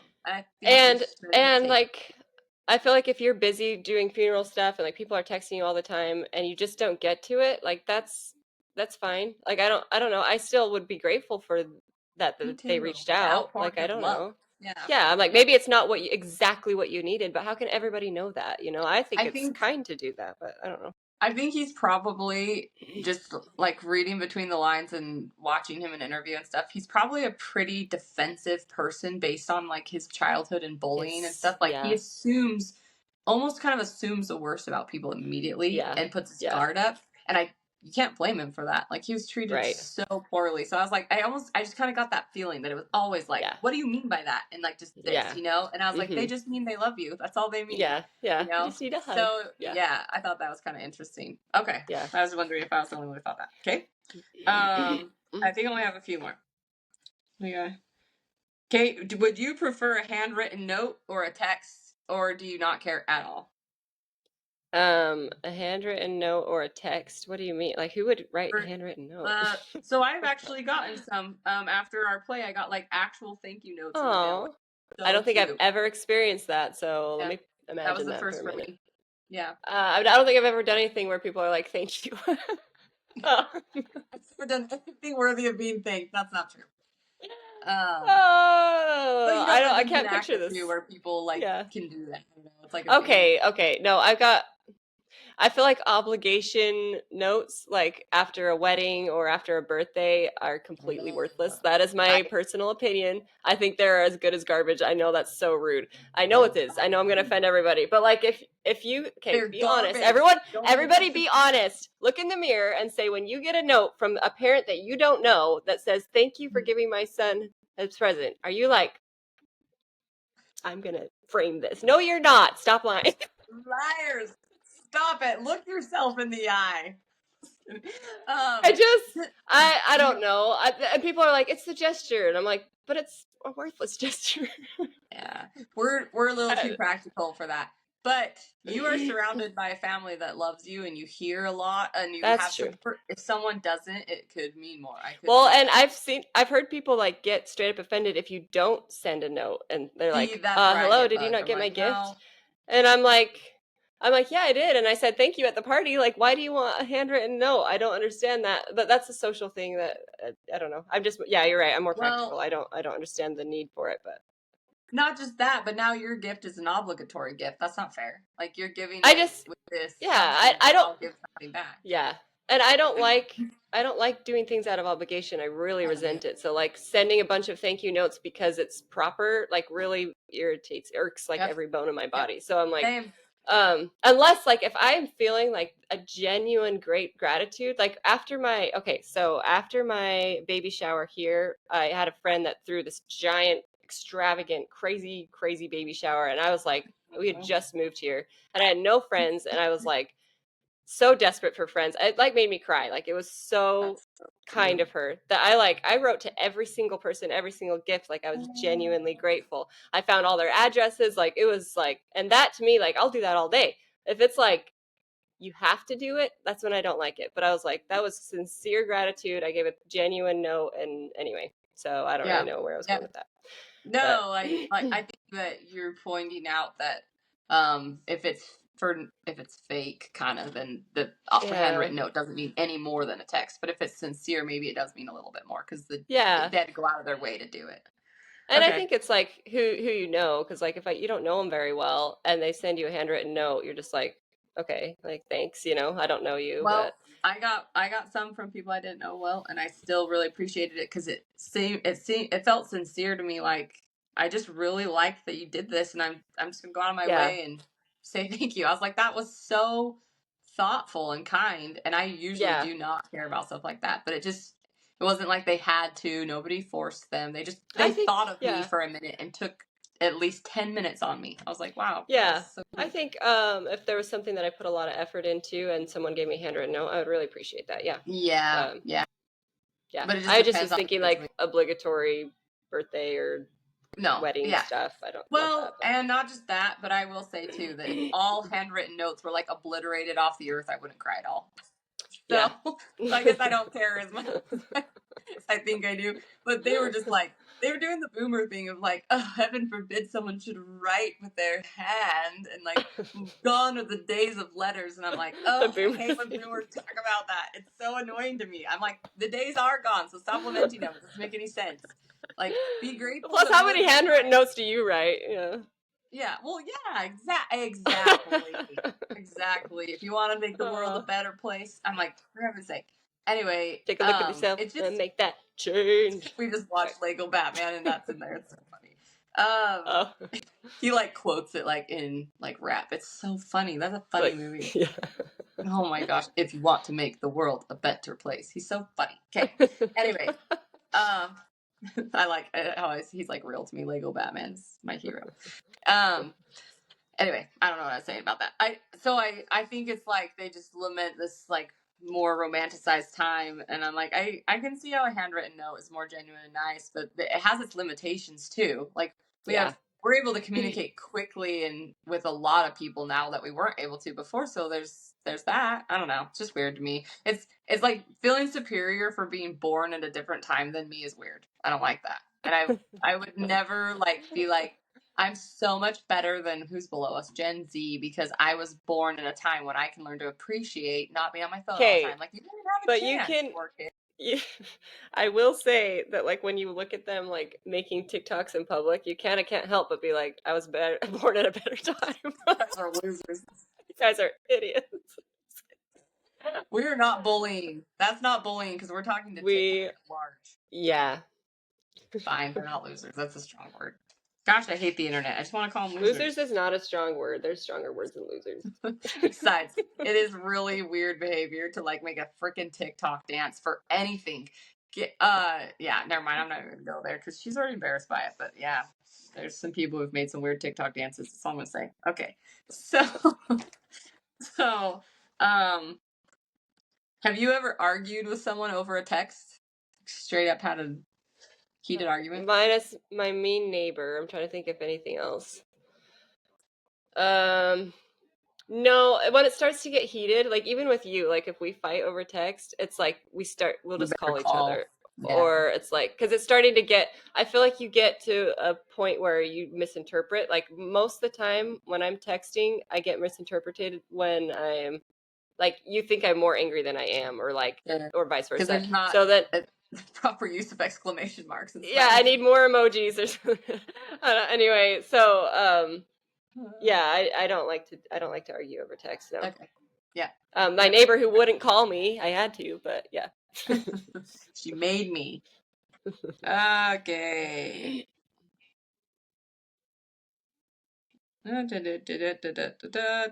Okay, so if somebody, let me see what I meant by this. We may be able to tolerate a wider range of people and benefit from their ideas because we don't. Okay, so here's my thought.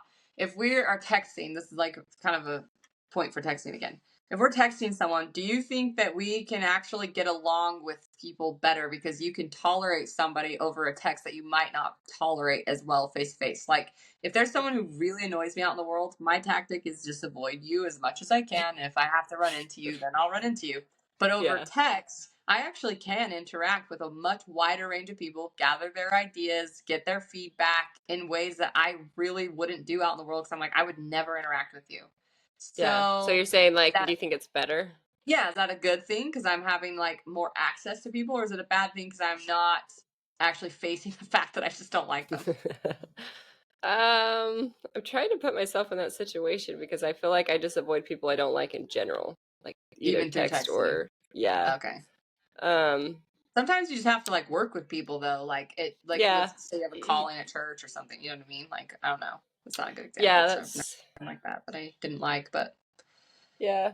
I don't know. I think people that irk me through text too. So the I don't. same. But it does seem more tolerable because you can like pause. You don't have to answer right Yeah. away if they're kind of Yeah, like if you attacking have you. to work with them, yeah, yeah. If you have to work with them and you have to communicate, I will say that if they annoy me, texting is the best place for them Yeah. Yeah. because then it can give me time to like have my own facial expressions by myself. Take time Yes. to decide what I want to do because a lot of times people like that will they like to accost you with phone calls so they can ask you for favors and it Yep. really irritates me. And Yep. so I like text to be like, I'm gonna think about this. Like if you called me out of the blue and asked me for a favor, I wouldn't have to be like, oh, I wish I could just Uh have huh. time to think. Like, because Uh I huh. know you so well, and I know that I could just tell you no if I couldn't do it or whatever. Well, and like the Um, intentions are understood between us, so that's what's hard yeah, between strangers because you yeah. don't know the intention. Um, Yeah. anyway, so yeah, I guess texting is preferred if I have to communicate with them. Yeah. But is it better for them, not just you? But is it better? Like, are they actually going to get a little more interaction with people, even though they're irritating, because people can Um, tolerate them better that way? I don't know.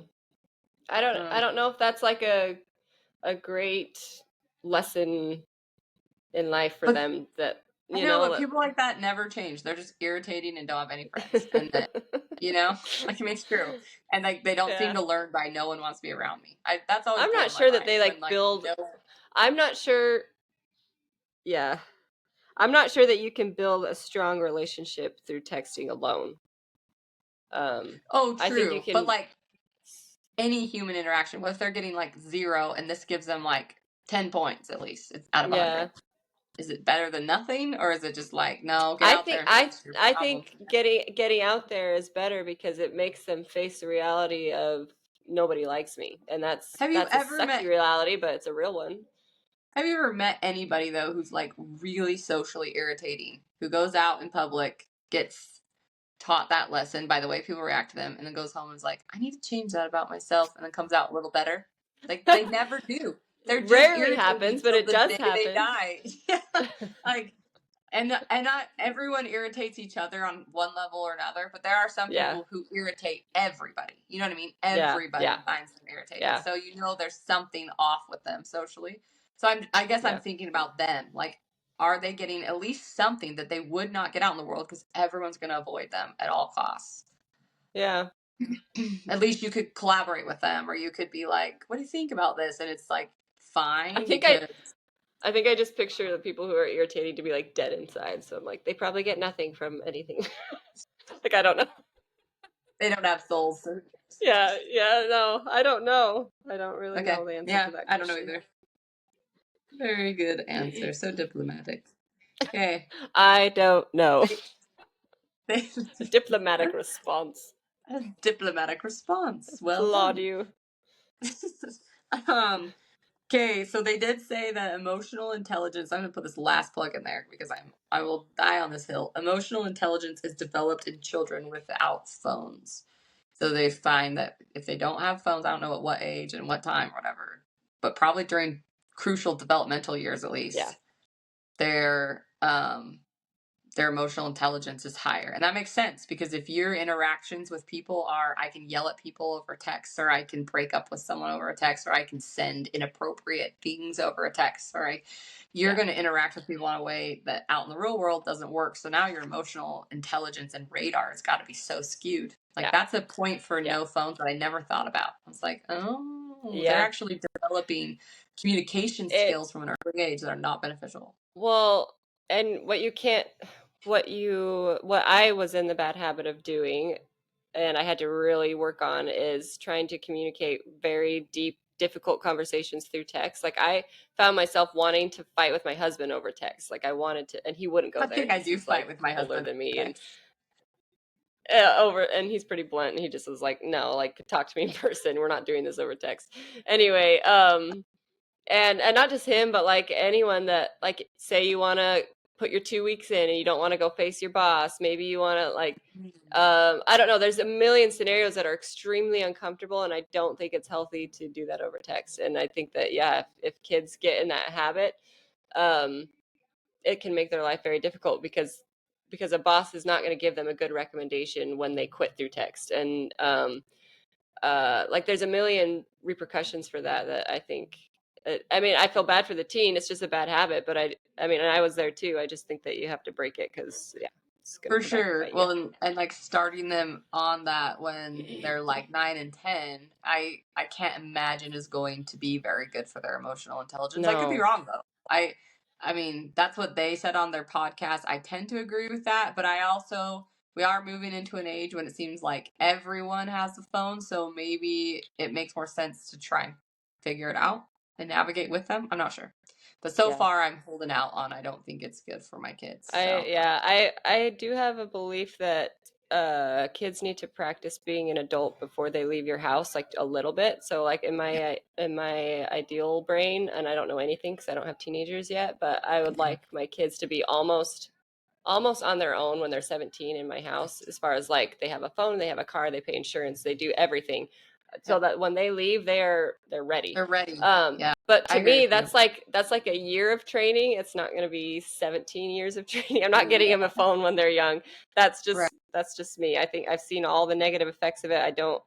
I personally don't see how you can not see them. So I haven't seen it. Yeah, I haven't seen it. I haven't seen the good outweigh the bad because there's some good-ish. I haven't seen it outweigh it's the bad convenient. side. That's the only good. That's the only good I can think. It's Well, convenient and to get a hold of your I've kid. seen my son is like not in some circles because he doesn't have a phone. He can't communicate with his friends, and maybe they just don't like him actually too. But still, like it does feel like that's part of it. Like they have to talk to me if they want to talk to him. That's kind of a deterrent to like 12-year-old boys, sure. you know. So yeah, for sure. So, but at the same time, I'm like, I don't really want you just like chit chatting with your friends on your phone anyway. That's weird. Just have them come over and hang out. And if they you want. totally would. Like when you're a teenager, it's any kind of text is a dopamine hit. You're just like, yay, talking people, yay.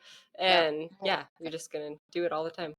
My kids tell me stuff all the time. Like, I watched this video and it was so funny. I'm like, where'd you see that? Like, my friend showed me, or this friend showed me, and I'm like, ugh. Like, don't just tell them like I don't want to see videos anymore. I'm like, I don't know. All my like, kids. Yes. My daughter's friend had a phone on the bus. She was 9, and she had her own phone, and they would watch videos all the time on the bus. That's when I stopped having them ride the bus because I was like, no. I don't love and that like either. she learned so many things. Like she'd be like, I'm like, where did you hear that? On the bus. I'm like, okay, we're done with the bus. It's a great bus is an educator for sure. We rode the bus. Yeah, we sure did. Yeah, we did. I feel sit like in the front. The back is very scary. In the back is the scary part of the bus. I think that, and like the closer you move to the driver, the dorkier you are. I was just gonna say that all the nerds are in the front, which is exactly where I sat, right behind the driver. Like this is the safest spot. On for dear life. Swear words. I don't even know what that word means. But I know it's bad. Okay, I did go all through high school, even now in adulthood, actually, with people saying stuff. I'm like, I've never heard that phrase in my life. I don't know what that means. And they'll be like, oh my gosh, like, you're so innocent. And I'm like, yeah, I Yeah. guess it's innocence. I call it sheltered, but like, I'm okay with not knowing what that disgusting phrase means. Like, I why would I prefer want the term sheltered. to? I Yeah, prefer living under a rock. I prefer sheltered, child.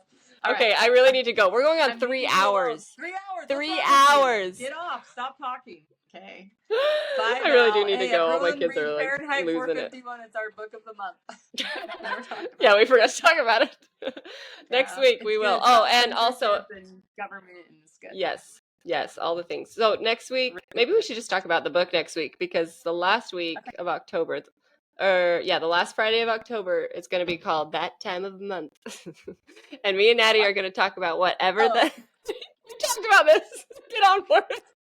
Like, we're going to talk about our cycles on What? What?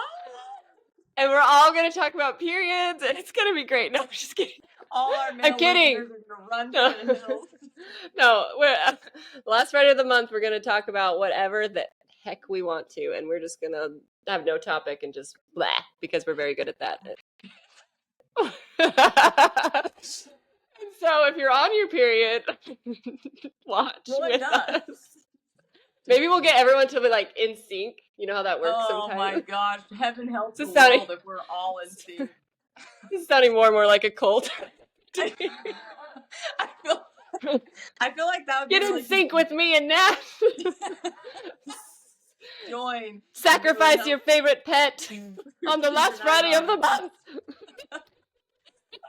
It's called That Time of the Month because it's a joke. We're not going to talk about periods because that's gross. That is gross.